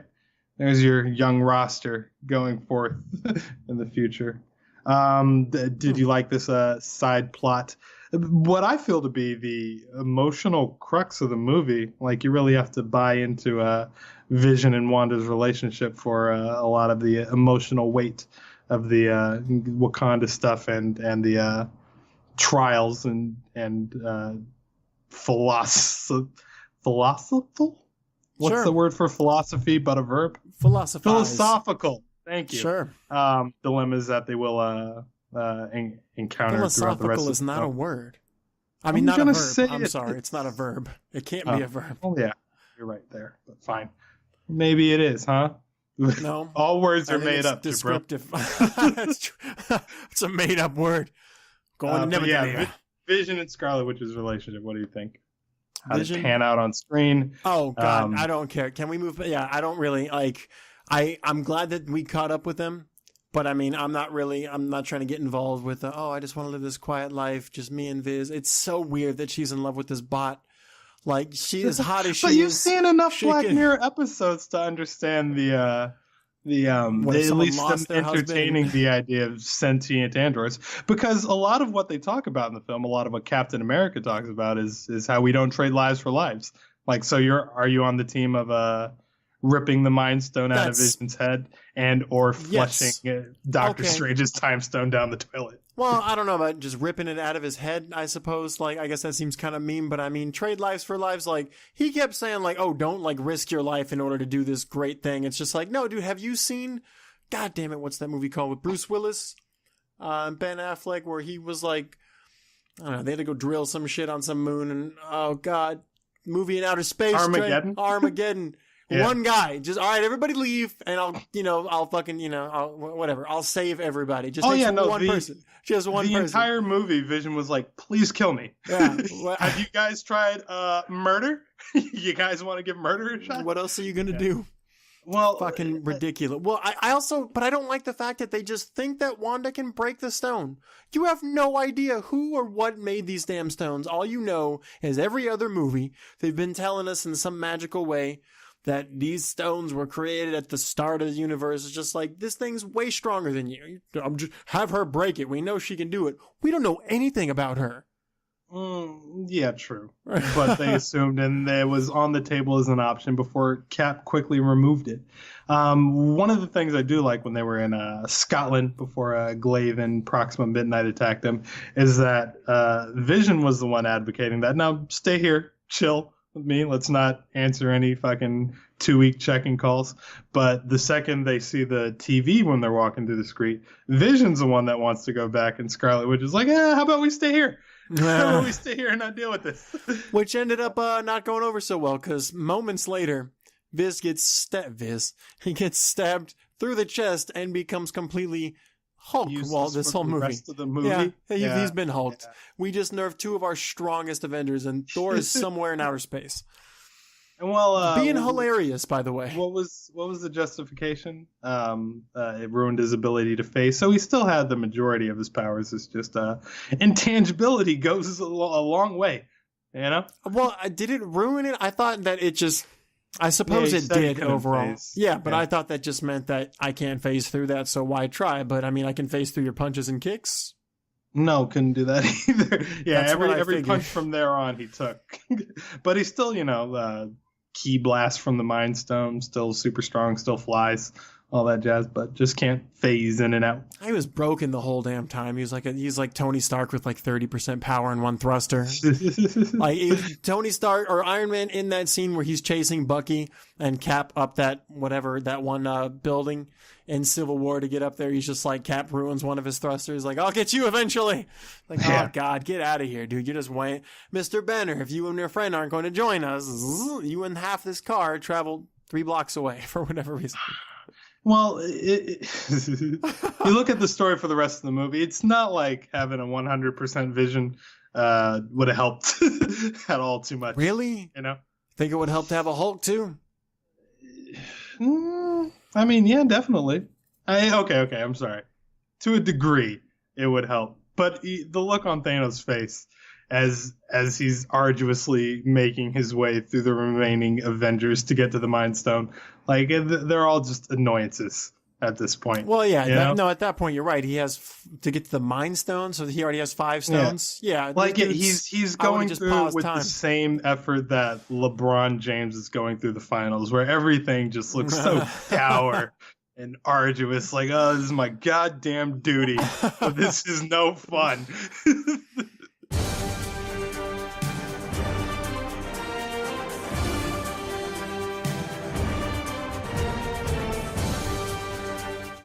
So, 14,605 possibilities. We only win one of those. Was that the number? Damn. And that's why it was so obvious that move he did at the end, I feel like there's almost nothing to talk about. He said there was one way we get out of this, and then he made this weird notion. Seems pretty obvious. Still no guarantee, though. I mean, there's still 14,604 ways this can go horribly wrong. Well, he only has so much control over it, and he knew that he had to give up the Time Stone in order to win a different way. I mean, we're going butterfly effect status on this? Dude, he went in the future and saw 14 million possibilities in like an hour. Like, it didn't take him long to do this. He just probably kept rewinding time. Every time he went into one of these, he just kept rewinding and going back. I mean, I see what you're saying, but I feel like all the nerdlings on the web are under the impression things are going to be fine. Yeah. Like, people like, we just, we got the Time Stone, we'll go in space. No, Thanos still has the Time Stone, and everybody is evaporated. Things are dire. But we're not in a good spot. But you saw the end of the movie. There's nothing left for him to do. Yeah. So one thing, and lick your wounds. One thing is just unsure to me is, what the hell happened that whole gauntlet just fried? Is it like unusable now? Because it seemed like he used the Space Stone to take off out of Wakanda. Yeah, I'm under the impression that the stones are still okay, but the gauntlet itself. Of course they are. You can't. I guess. Whatever. Fine. MCU. Wakanda broke a stone. I don't know why she's that strong, and we still don't know what her powers are. But whatever. She broke a stone. This creation that came out at the beginning of the universe millions of years ago. Manipulates the fabric of reality. And you're 35 years old, and you can just destroy one of the Time Stones. Fine. Yeah, no problem. Moving on. Yeah. No, she got sad and said no more mutants and created a pocket universe. I'm not, She's but really, yeah, really powerful. that character has some backstory. They at least go over something. Oh, well, this is Magneto's daughter, a insanely powerful mutant's daughter. He's not like some random fucking, he's not some random, God, what are they called again? Those mutants that live under? Inhumans? Morlocks. No. Morlocks. Yeah, he's not some just nasty Morlock mutant. Like, this mutant is awesome. Yeah, she's whatever the story needs her to be. But yeah, I just granted, knowing contracts and which actors are going to leave the movie sort of is a spoiler in and of itself. But to imply that things are going to be fine or that things are going to go back to normal is just incredibly presumptuous. Like, I think we're in the stages of acceptance, so we're just denying what we just saw. Like, let it sink in for a few months, and people will come to terms with, yeah, no, Spidey's just evaporated on a distant planet. Yeah.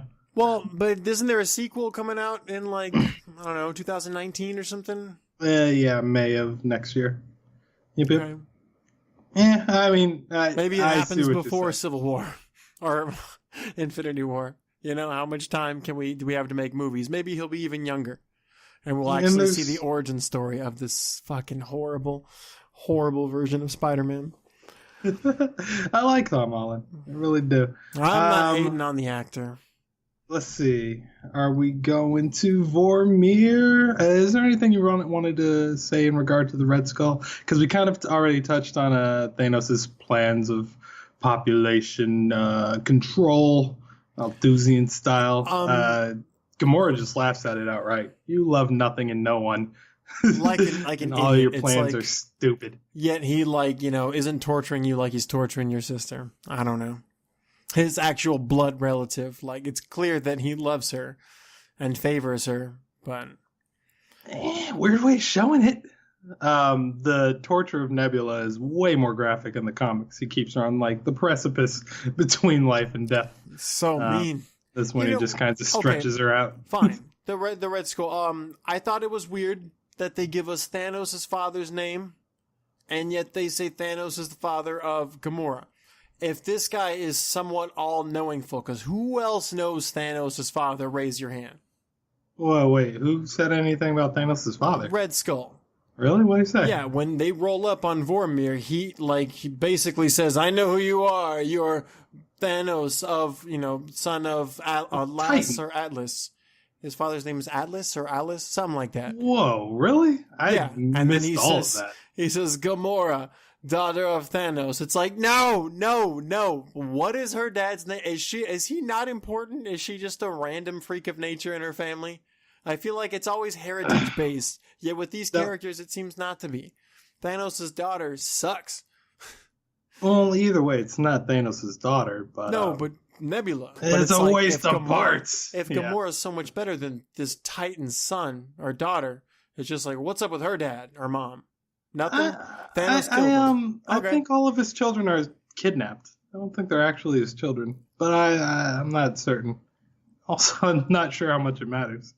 And I totally missed that line. Well, dude, all these movies are like, they all have like a relative character in there that's also a mutant or whatever. God damn it! I just had Cable in the movie Deadpool. He references Hope. Hope Summers, right? The first mutant born after Wanda killed all the mutants. Hope Summers, right? Where was that reference in Deadpool? Come on. Cable said it to him. He's just like, he said, my daughter Hope. Or he said, I want to bring Hope back alive. That was his daughter. He didn't mean the feeling of hope back alive. Yeah, I'm like, hope is also a word. No. But yeah, there were no references to Summers' children in Deadpool. And I was looking for it. I suppose he didn't say. Did he say? Well, they gave the name of his parents are in the credits, though, right? Like, what's Cable's last name in the movie? Nothing. Don't they say? They literally call him Cable. Not pull Nathan, that shit not up, Nate, Trey. not Summers. Pull it up. We'll I'm talk recording about it later, but somehow I doubt. I can't believe you don't want to do a podcast on that movie. How dare you? How dare you knock it out in 20 minutes? Not even 5 minutes in this podcast. Yeah, I was really disenchanted. It was really disenchanted. With Are you not entertained? All right, so out of Vormir, we go back to Titan, where he shows up with a fresh Mind Stone, burdened with the gift of knowledge. Hi, Tony Stark. He has the Mind Stone? No, he doesn't. Yeah. No, he gets When the he gets Mind back Stone to- at the end of the movie. Oh, and then he goes for the Time Dude, Stone? he gets the Mind Stone from Vision. Oh, I'm sorry. Soul Stone. My Oh. fault. So many stones. I'm sorry. How does he go straight from yeah. Okay. Well, he tortures Nebula in front of Gamora, and it's awesome. He's pulling out like all the mechanical parts, like I think he's using the Power Stone and maybe the Space Stone, and he's just pulling her apart piece by piece in front of her sister, trying to make her feel sorry enough so she can tell him where the Soul Stone is. And like an idiot, she does. Volmir, yeah. Because she can't stand torture on this girl who keeps trying to fly ships into people. God damn it, Nebula. Are you that bad at fighting? Pretty much. All right, so after that is when he goes back to Titan, encounters Doctor Strange for more philosophy, and that's the other instance of the Reality Stone. I like the wipe too. And here's what Titan used to look like, and here's what it is now. So yeah. It provides some justification for his mania, but I'd still prefer death. Either way, we get a dope fight scene where everybody's acting together and in unison to get this glove off of his hand, and goddamn Star-Lord.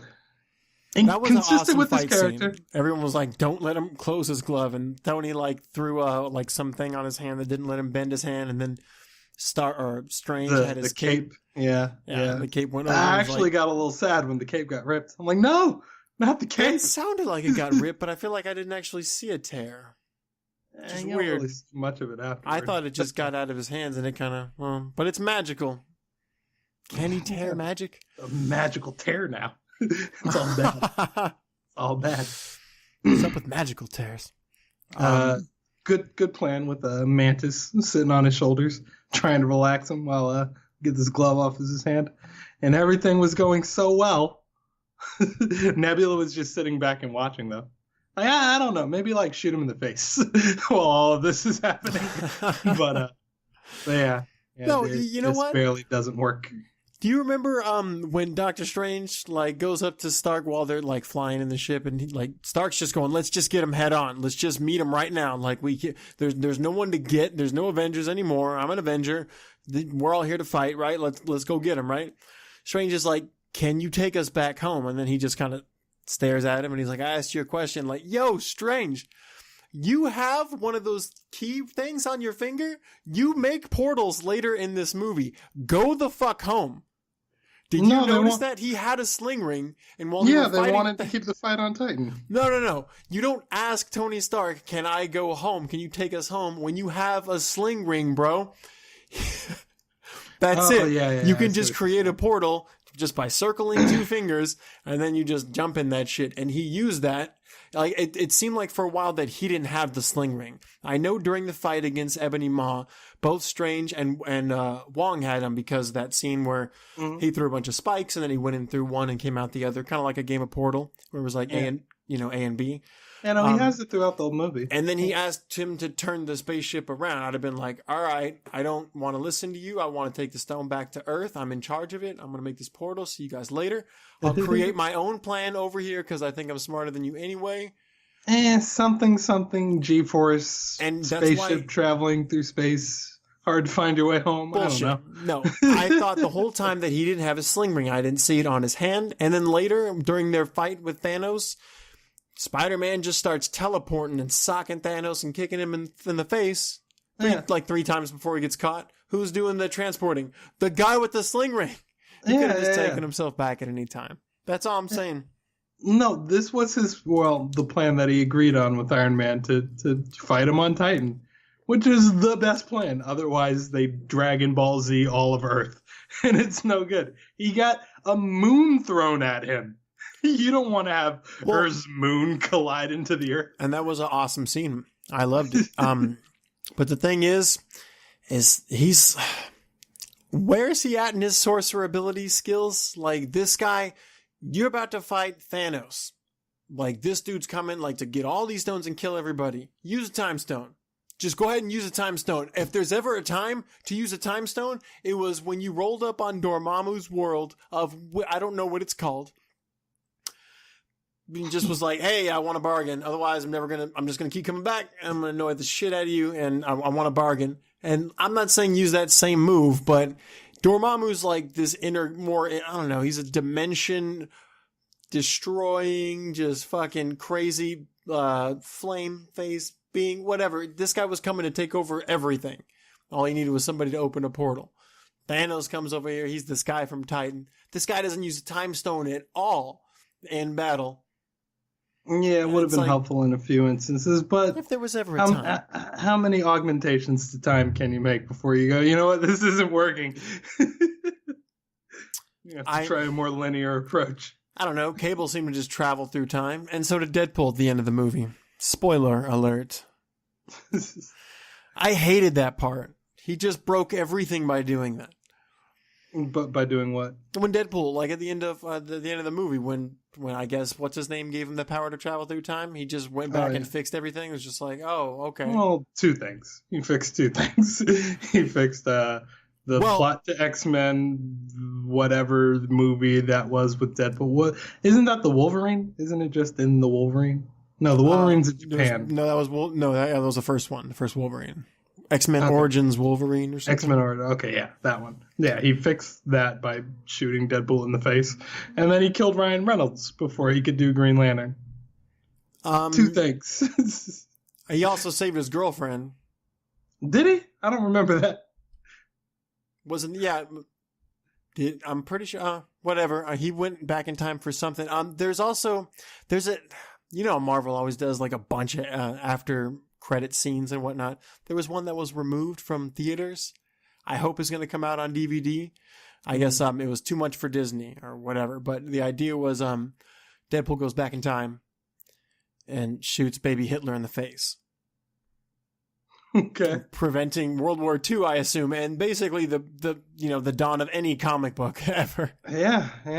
And also, Deadpool has a strict no killing children policy, which if they ever do bring him over into the MCU proper, have him confront Apocalypse, it was that nice little scene in X-Force where he refused to shoot baby Apocalypse in the face before Phantom X, Patrick's avatar, blasts little baby Apocalypse right in the eyes, and Deadpool walks out on the team. I thought there was this alternate universe where Thanos is like a teenager, or not Thanos, Apocalypse is a teenager working with Phantom X, and he's like training him how to be a hero. Perhaps there is. But we are a long way from Wakanda. Where we at? We totally passed this awesome part up where Thor just opened the beams, opened the heat or whatever of the dying star to make himself a weapon.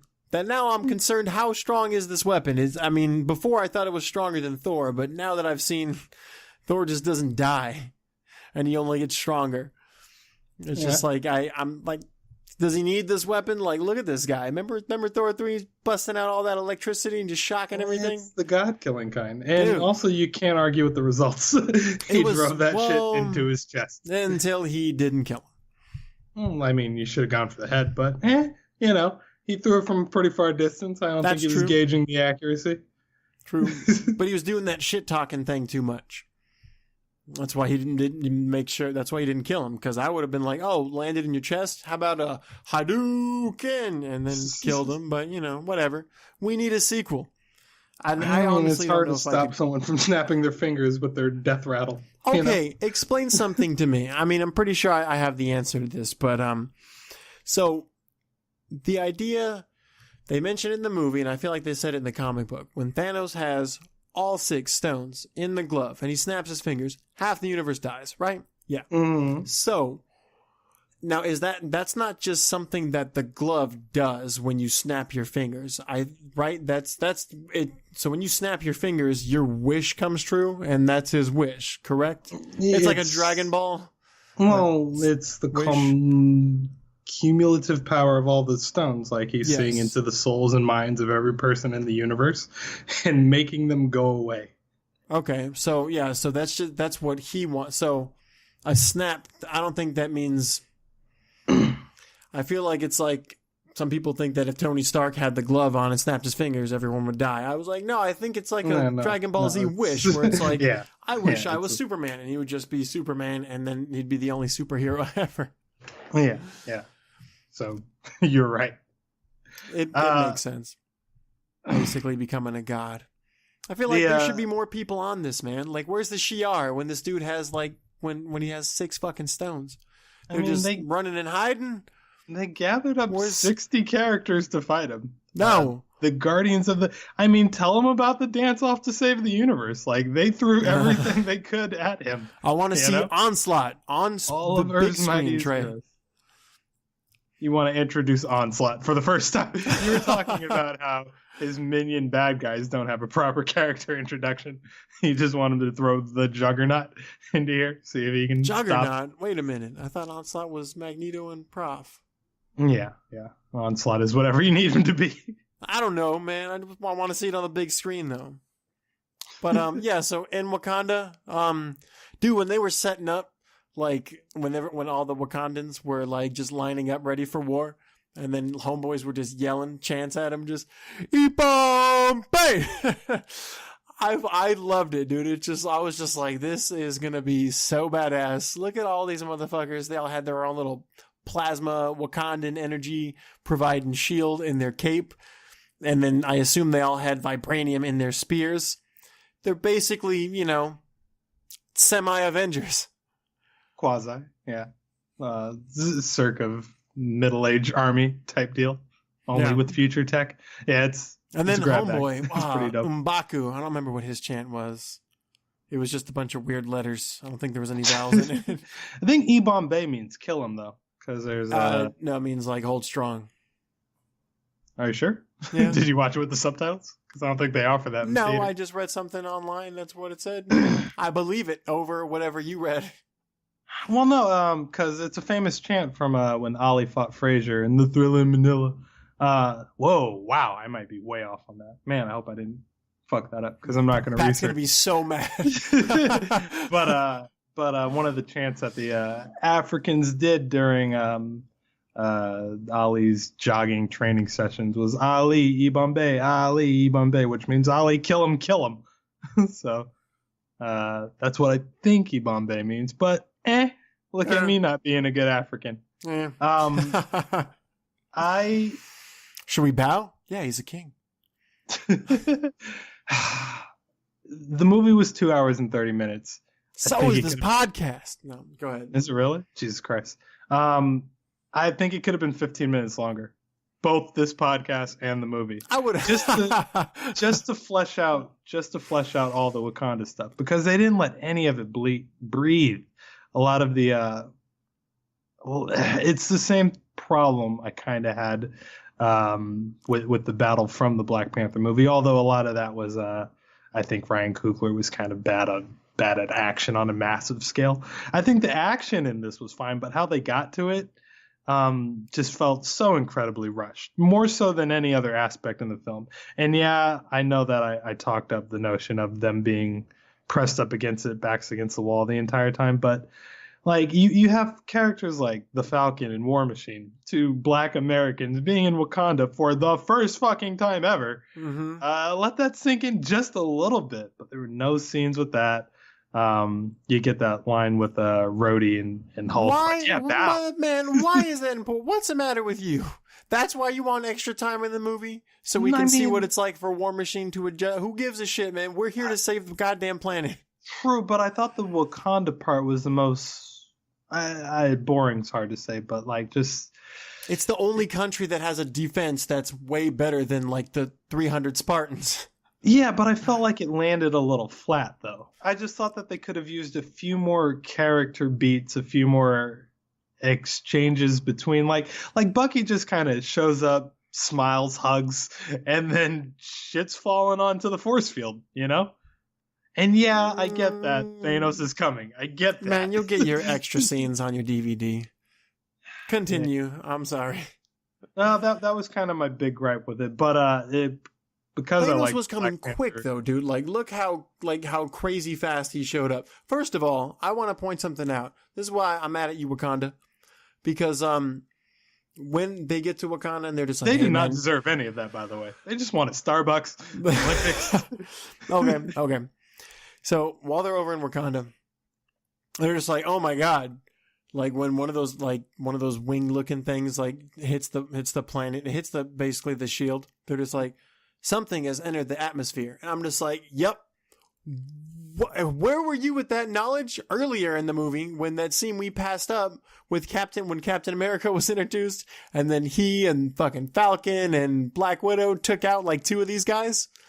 You guys didn't know they entered the atmosphere then? It was just on the other side of the earth and you didn't care? Yeah, Stop hiding out from terrorist attacks from outer space. Look at what Knock it happened off. the second they participate. They brought them there. They brought Vision there. They thought that they were the only country that had an insane defense that wasn't just filled with people who are like me and you who have white collar jobs that have podcasts and whatnot. Everyone there is a warrior. There's no time to mess around. And they all have vibranium. I'd go there too. Which was also weird because they introduce, what's her name? Not introduce, but they bring in, what's her name? T'Challa's sister as the super smart, scientist who's smarter than Bruce, smarter than Tony, who's like talking shit about him because they didn't wire this thing the right way, said I can fix it, and was like, oh, I don't have enough time. Yeah. She didn't. She did not have enough time. That was stupid. Why What have do you that mean? whole She scene? had to download an entire person's So consciousness. she did nothing. She accomplished nothing that whole time. Well, we don't know what can- she accomplished, and this is kind of similar to Vision's arc in a few comic series. Now he's had his mind put into so many different things, but yeah, I'm assuming that they only got half of a Vision downloaded, and they're gonna go, good enough. Let's see if the files are corrupted, and Vision's gonna be a little bit different. I'd go with it. Why not just write the character fast enough to fix him and then get caught? What? Maybe No. the second maybe get caught as the second he's waking up. Who knows? Who the fuck knows? It's not like Vision is this super galactic or cosmic level being because we saw earlier he can get stabbed in the chest by one of these guys who I thought got taken out by Black Widow. Let's not give him too much credit in the movies. How did Corvus Glaive die? Corvus Glaive's the one that stabbed Vision in the chest, and the guy that the Dark Elf. What happened to him? I forget. How did he die? Because that explosion maybe that killed him and no, she lived. No, that was the one with the Hulk, and that was Cole Obsidian. He got blasted into the shield and just kind of disintegrated. How did we bypass the awesome alien scene when Ebony Maw dies? Was that not awesome? Oh, yeah, when they blow a hole through the side? Yeah. It happened so quick. I think I was recovering from the last scene. I just kind of glazed over it. Oh, man, It was cute. Stark landed, said something funny, and then blasted a hole. Dude, when Ebony Maw died, he even died like the same way that the alien dies when she falls out of the ship. Yeah. I mean, it was an awesome nod to the comic book fans out there. It was a good plan.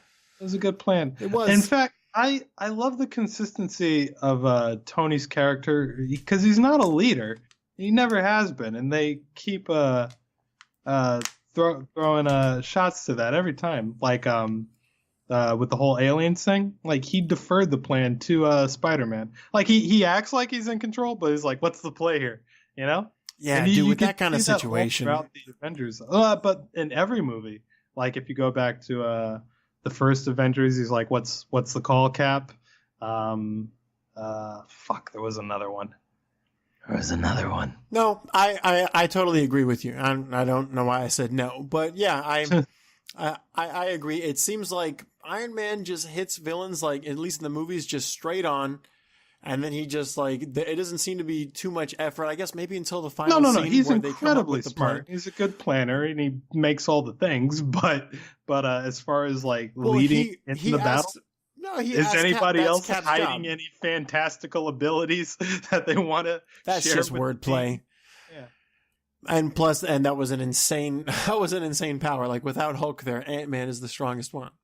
I don't think Thor was there either, so definitely strongest. But Spider-Man was awesome. Like, that movie, he was dope as hell. He was taking out Falcon and Bucky at the same time, which is crazy. Because Bucky's basically Cap for all I care. And Cap sucks in this movie. He looks cool and dark. He's all, what's that character he's portraying from the comics when he's all anti-government? I wanted to say Ronin, but I think they're going to give that character the Hawkeye. I don't know what I'm thinking of. Freedom Fighter or something like that, or Fighter Without a Country. Damn it, he wears like a black cape. Nomad. Is it? That's not what I was thinking. Nomad character. Okay, but yeah, like he's kind of, he has like the black outfit on. He's trying to look kind of sullen. What's her name? Isn't she bleached her hair? Totally trying to look the opposite. Black Widow. Yeah, and a lot of that team is incredibly underpowered to go against Thanos. But in lieu of that, I think you need to give them just a little bit more characterization. And the best time to do that would have been in Wakanda.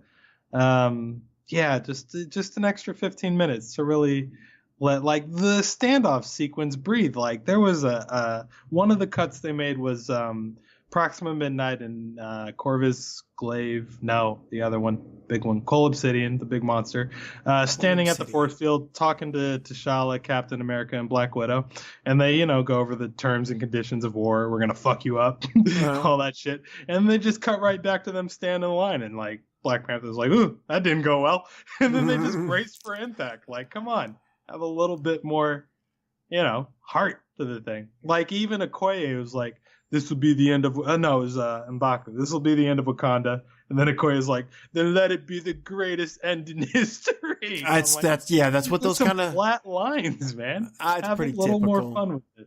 Yeah, I agree. All right, that's me shitting on it. But post credit scenes. Is that where we are? So Thor came back with that Warhammer, right? Any other references we're trying to make before we get to the post-credit scenes, dude? I mean, you don't really seem to like Vision and Scarlet Witch's story, but the girl next to me in my theater was crying when Scarlet Witch was holding back Thanos while ripping out the Mind Stone. Like, by the way, pretty crazy damn powerful. Mm-hmm. Crazy powerful. And Thanos had a great line. Now is not the time to mourn. Now is no time at all. Use the sands of time and rewind. All I know, I know how to use this time, so I feel like Strange had to put some effort into using the time stone to make it rewind. I don't think he just stuck his hand out there. He's just like, the glove helps me control it. It's like you saw the green bands form around his wrist, and then he did the clockwise motion. Like, yeah, same thing. Same as making an apple. But I don't think he did that. He just spun his hand around, was like, rewind. It was like, all right. Okay, crazy. Yeah, Vision gets the Wolverine treatment in this. I mean, like, just because he's an android doesn't mean it's fun to watch him get his ass killed. That was awesome. Are you kidding me? Just ripped it out of his head? It's about time. It's about time. Okay, so let's do just a final recap of this movie. How feelings and whatnot. I hate Cap's shield that they made a big deal over. That stupid scene. That stupid scene. Get this man a shield. How come you couldn't just make the same one that they made before? Just circular. It's fine. Vibranium. That's cool. just you know how it worked before, right? You've seen it. They're saving it for the next movie. Terrible. I'm sure they helped him in combat. It seemed like they did, but I mean. There's little wrist guard shields, arm shields. Okay, fine. Mm-hmm. Yeah. Mm-hmm. Okay. They'll get him a shield back in the next one if they find a way to get Tony Stark out of space. Black Widow is still just like, I'm glad that she's getting her own movie, even though I'm curious. I don't know if it's going to be good. I feel like the chances are pretty low. But as far as, being a team member and the Avengers, like she surprises me every single movie. She's so badass for her rank as a human being. Like it's insane, dude. She's like I don't know. I was going to compare it to Dragon Ball Z when like Krillin is a human. He is, yeah. Krillin's a human, but yet he got to like Goku's stage for a little while. That's pretty dope that he kept up with him for a little while. Goku's not human. All right. So who's the MVP of this movie for you? I hate Gamora. She's been It's the pissing. opposite of And you hate Gamora though? Why? And her and Peter Quill just pissing me off. Peter's just getting boring. He's totally not weak. A fan of romance characters. So like, I thought that scene with them, like where Gamora says, "You have to kill me. You have to murder me if this man gets a hold of me." Like, you didn't find that scene incredibly effective. You laughed at the Drax part after. I laughed at a lot of it. Like every time something turned to bubbles, which by the way is a nod to, I think, a video game, Marvel Superheroes, where Thanos, like I guess when Thanos shoots bubbles at you or something. It's one of his favorite things, I suppose, to make it seem insignificant. Gamora had a lot of heavy lifting to do in this movie. She brought this dude to the planet to cap the final stone. Like, come on! Like, at least when Doctor Strange gave up the time stone, this guy saw the future. Gamora's stop torturing my sister, who keeps trying to kill me. Well, she's got a heart, you know. I don't know, dude. I have a heart too, but if I had a family member that just kept trying to kill me, I don't know, dude. Like, I mean, she's not doing anything by letting Thanos torture her. In fact, she's not doing anything at all. She's just watching it happen. You just turn around, walk away. There's no way he can make you watch it. But why are you going to give him a stone to take over the galaxy? He's got a power stone. What's your plan, Gamora? What's your plan? I'll just take him where the stone is. She had no idea what it was going to cost him to get the stone, which would make sense because, I mean, I wouldn't have won if I'd known, but she just gives him the key to the... Yeah, man, people fuck up all throughout this movie. It's one of the themes. No, I suppose. Well, yeah, it's one after another, I feel like, after that. After Peter does all the way down the list. Hubris, ego, fucking romance. Shit gets in the way of any of our heroes getting the job done. Yeah. Tony Stark and Stephen Strange cannot work together to save their lives. All things go wrong. Like, I thought Gamora did a great job. Like, what else? Yeah, I just have to compare this to what else they supplied to the movie and just be like, okay, well, in this movie, how'd this character make you feel? Just mad. Okay, well, I didn't like this character, but at least like there's some redemption moments from Tony. Like, say if he does something that I don't agree with, like signing the Accords, he makes up for it later by doing badass, Iron Man shit. And in this movie, we didn't even talk about it. The bleeding edge armor that he just pulls out of his blood. That is insane. I love that. Really? I didn't like it. Or rather, I just like his easy access CGI to it. No, it's totally weird that he has that in his blood all the time. It means this dude made himself a superhero. Whoa, not blood. It looked like a part of his tracksuit and chest piece. Well, yeah, I guess he mentioned something about that, but I mean, I don't know. I guess in the comic, is that how it works? In the comic, the Extremis stuff is in his blood, yeah. Nanobots. Extremis? Oh. Yeah. Iron Man 3 didn't pan out that way in the comics, but yeah, the Extremis thing is a part of it. Predictions? I think something... MVP of the movie, goddammit, or tell me why you MVP? Still hate Gamora. It's gotta be Thor. I mean, there's other characters that I probably liked more, but definitely Thor. But I feel like I'm becoming that guy though, who just likes the most obvious character in the movie. So now I got to take it easy on my Thor liking skills. Well, it's like Thor did the best. I know, but he's going to be everyone. Right? That's what I mean. It's like when you're watching Game of Thrones, like if you ask somebody who's in like season 3, like who's your favorite character, and they say Jon Snow, it's like, yeah, no shit. Could you like anybody else, please? I like Jon Snow. Yeah, I mean, you also like Targaryen girl too?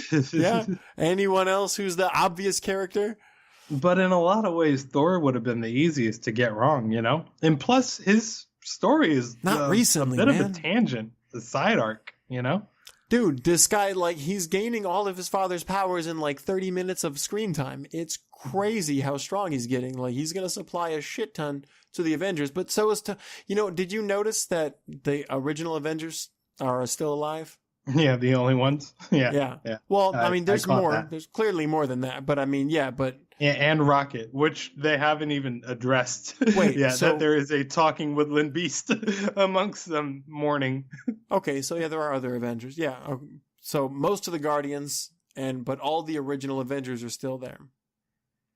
Yeah, and all of the Guardians are dead. There's a meme online of like an empty road and a raccoon in the middle of the street, and then it says Guardians Volume 3. But dude, okay, you got to think about the future here, man. Groot is part of this hammer. Like, there's a possibility that he's just gonna like just be the handle for the next movie and be like, I am Groot, and then just sprout out. Who knows, dude? How creepy would that be? He's been trying to recover.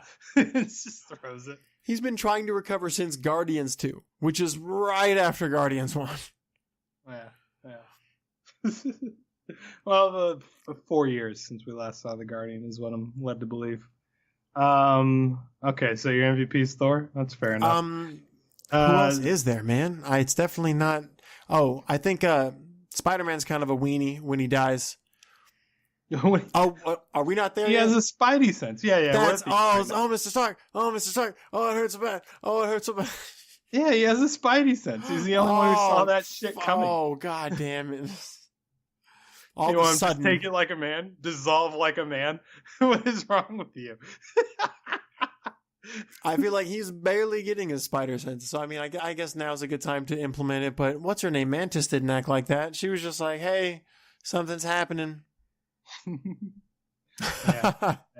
It was around the time when Black Panther went away. I'm like, oh, this is going to be reversed. You know? Like they can't do that.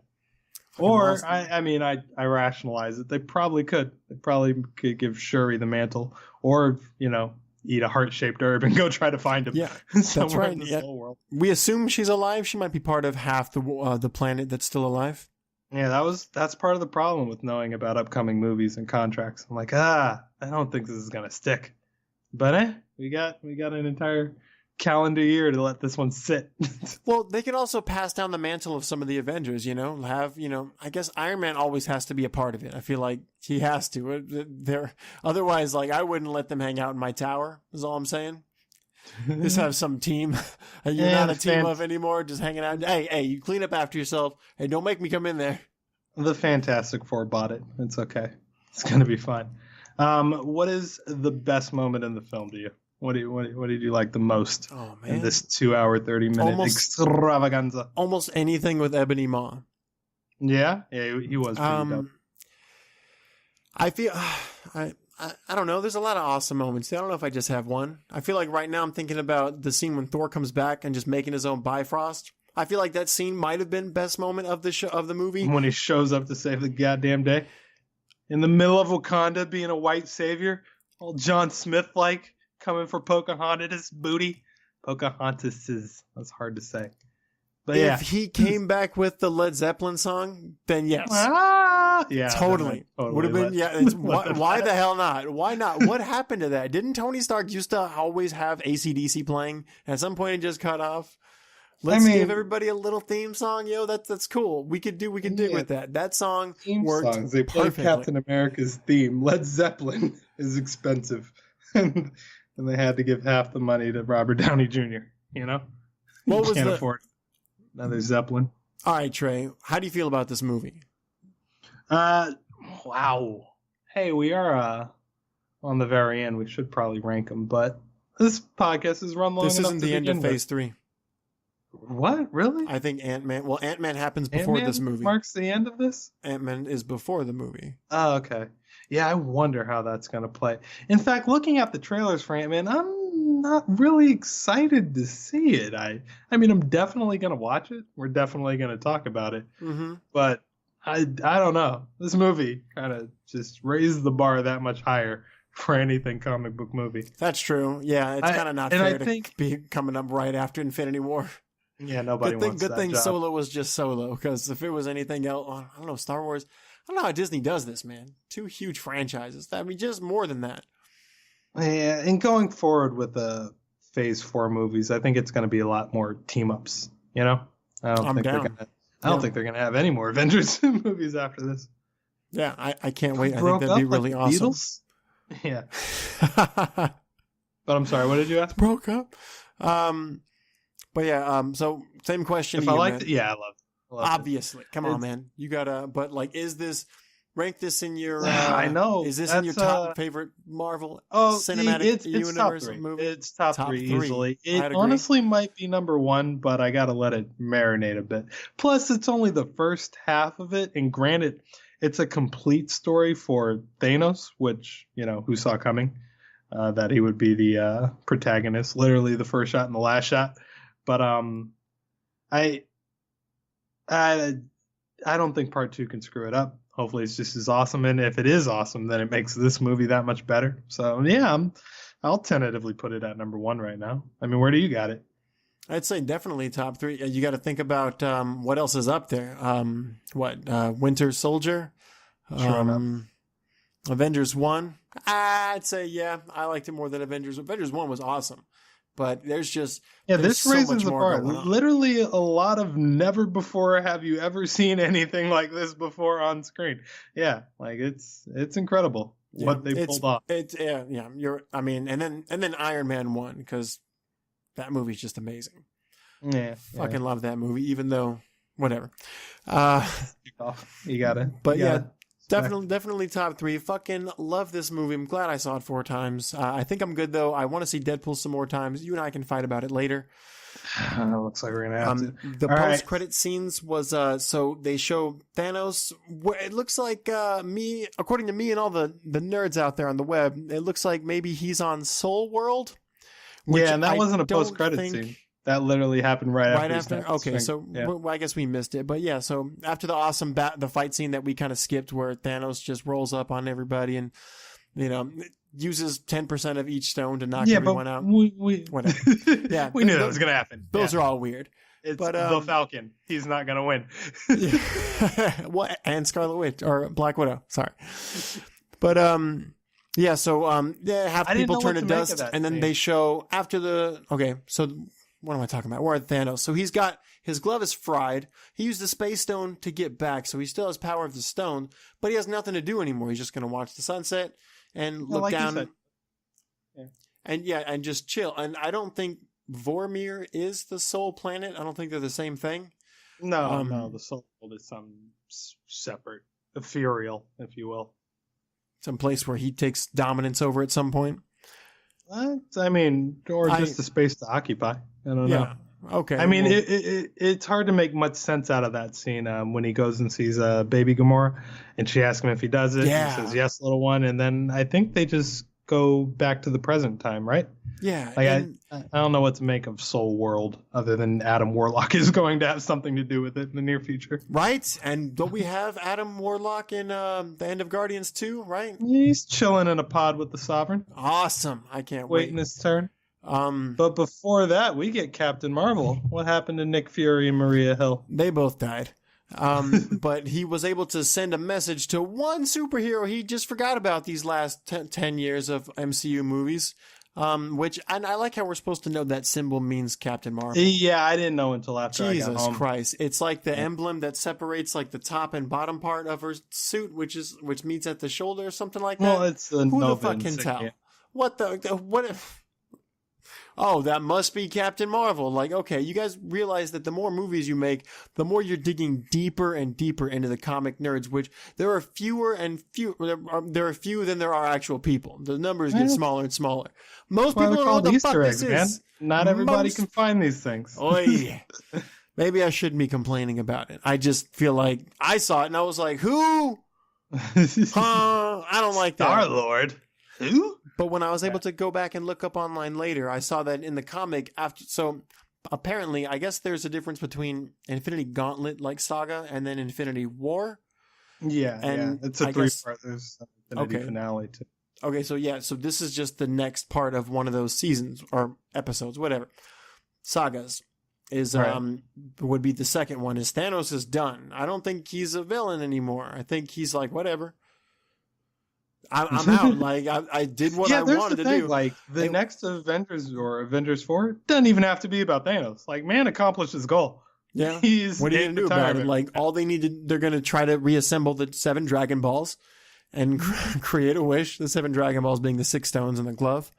And we don't even see the stones at the last time we see Thanos. He's got both or he has the glove off somewhere in disrepair, you know? Mm-hmm. So it's a complete story for him. But He's won the game. When I was looking at what happened in the comics, you were right earlier when you were saying something about he's just trying to please Death or Lady Death, whatever her name is. Mm-hmm. I read a little bit about that. I guess he liked her. She was basically just Death, or I guess he was in class next to her or something. He liked her and he just tried to impress her, and she was like, I think half the people should die. And he's like, hey, well, I could make this happen. All I got to do is do what? I got to get this gauntlet. Yeah. 6 stones. And then he gets it and he goes back to her and he's like, check it out. And she's just like, what, did you do it? And he's like, oh, hold on. Wait, no, I haven't done it yet. Check it. Boom. And then like his father dies and then half the rest of everyone else dies. Which I feel like she should die after that just to teach him a lesson. You're an asshole. And now you have to live with what you've done. And it makes sense the way Death is constantly rejecting him because it's not his time yet, It's not his time to die. So Death has not turned her attention towards him. And everything he does is just this maniac's attempt to woo her. And it's just not working, No, as soon as you say something about death and dying or death is dying, I tune out. That's it. I don't know what that means anymore. Death, it's not her time to die. No, not Thanos' time. So the reason why Death when he is snapped not his fingers, I hope he wouldn't die. That would be terrible if he was one of the half. That would be the worst. What I'm saying is the reason that any storyline surrounding Thanos and Death persists in the comic is because he's trying to get her attention and she's ignoring him. Yeah. And she's ignoring him because it's not his time to die, so she's not paying attention to him. But he's constantly trying to vie for her attention by killing everyone. Oh, man. While, she appreciates the gesture, she likes harvesting souls. She is Death. But, it's she doesn't want him yet. It's not his time to die. Oh, God. He just wants to bone her. And she's like, you don't understand. I'm not really a woman. I'm just in the shape of a woman, you dick lick. And sometimes she's like a cloaked figure. Sometimes she's like a skeleton. But yeah, in whatever way she portrays, she barely talks to him, and it's usually scornful when she does. So I think that's just a better character motivation. Why won't you look at me? Really ham up the psychopathy. Nick Fury nearly dropped a motherfucker in a Disney movie, and everybody disappears. Oh yeah, that's right, and then he just Theories for Avengers 4. Where do you think we're going? I literally end up. Tony Stark is gonna put on the glove. I don't know. Sure. Someone has to undo all this, but just by getting access to the Reality Stone or the Time Stone, I guess. But if you undo, a lot of things need to happen to unfuck the world. Well, if you just, I guess, Strange is gone. So, if you just have the Time Stone, you would rewind time, I suppose. But then Thanos would be, back at it again. But if you just had the Reality Stone, you would just be like, all right, well, you suck, and just go to a different reality. I guess where that didn't happen. What I'm hearing from you is a lot of if, and that's where the rest of the internet is. Look, well, if we had, well, you don't. You don't, and you're done for. Look here, okay? I don't know how they're going to make the story out of it, but I do know that it's going to have to, Tony Stark is going to be like the biggest character in this movie. This guy, I don't know why he keeps saying things like Thanos has been in my head for the last, 6 years or something. I don't know if that means the plot that of Iron Man 3.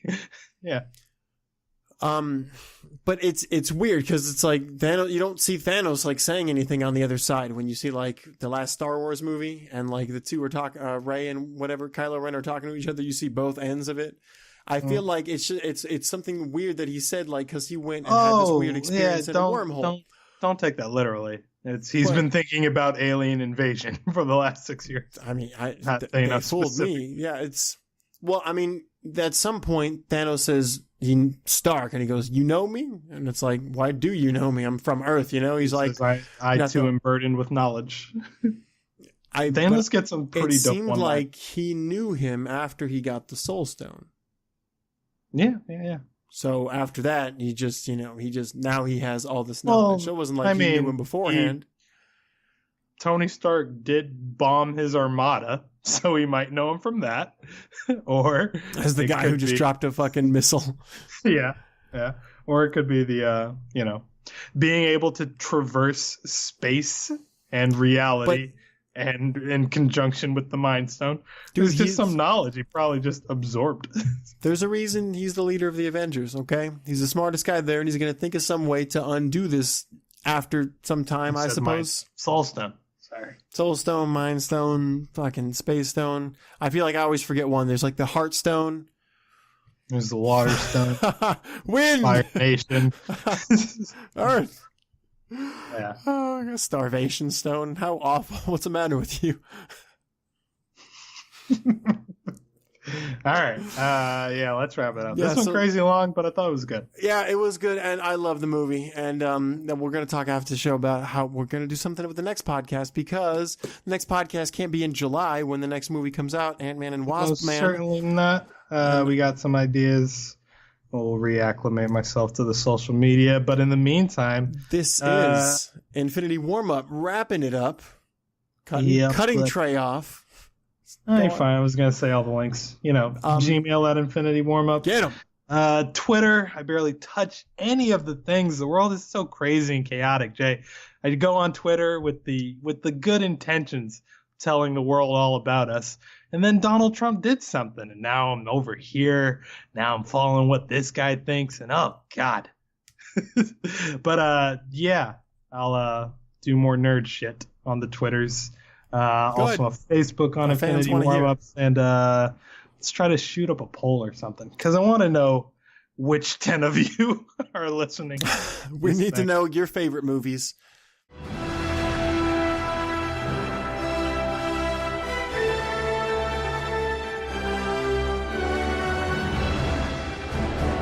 He's just like, come with me. It's like, what the fuck? Hold on, dude. No. He just drops his suitcase, drops his girl, takes off his shirt. What are you going to do, man? I have Iron Man coming out of my blood.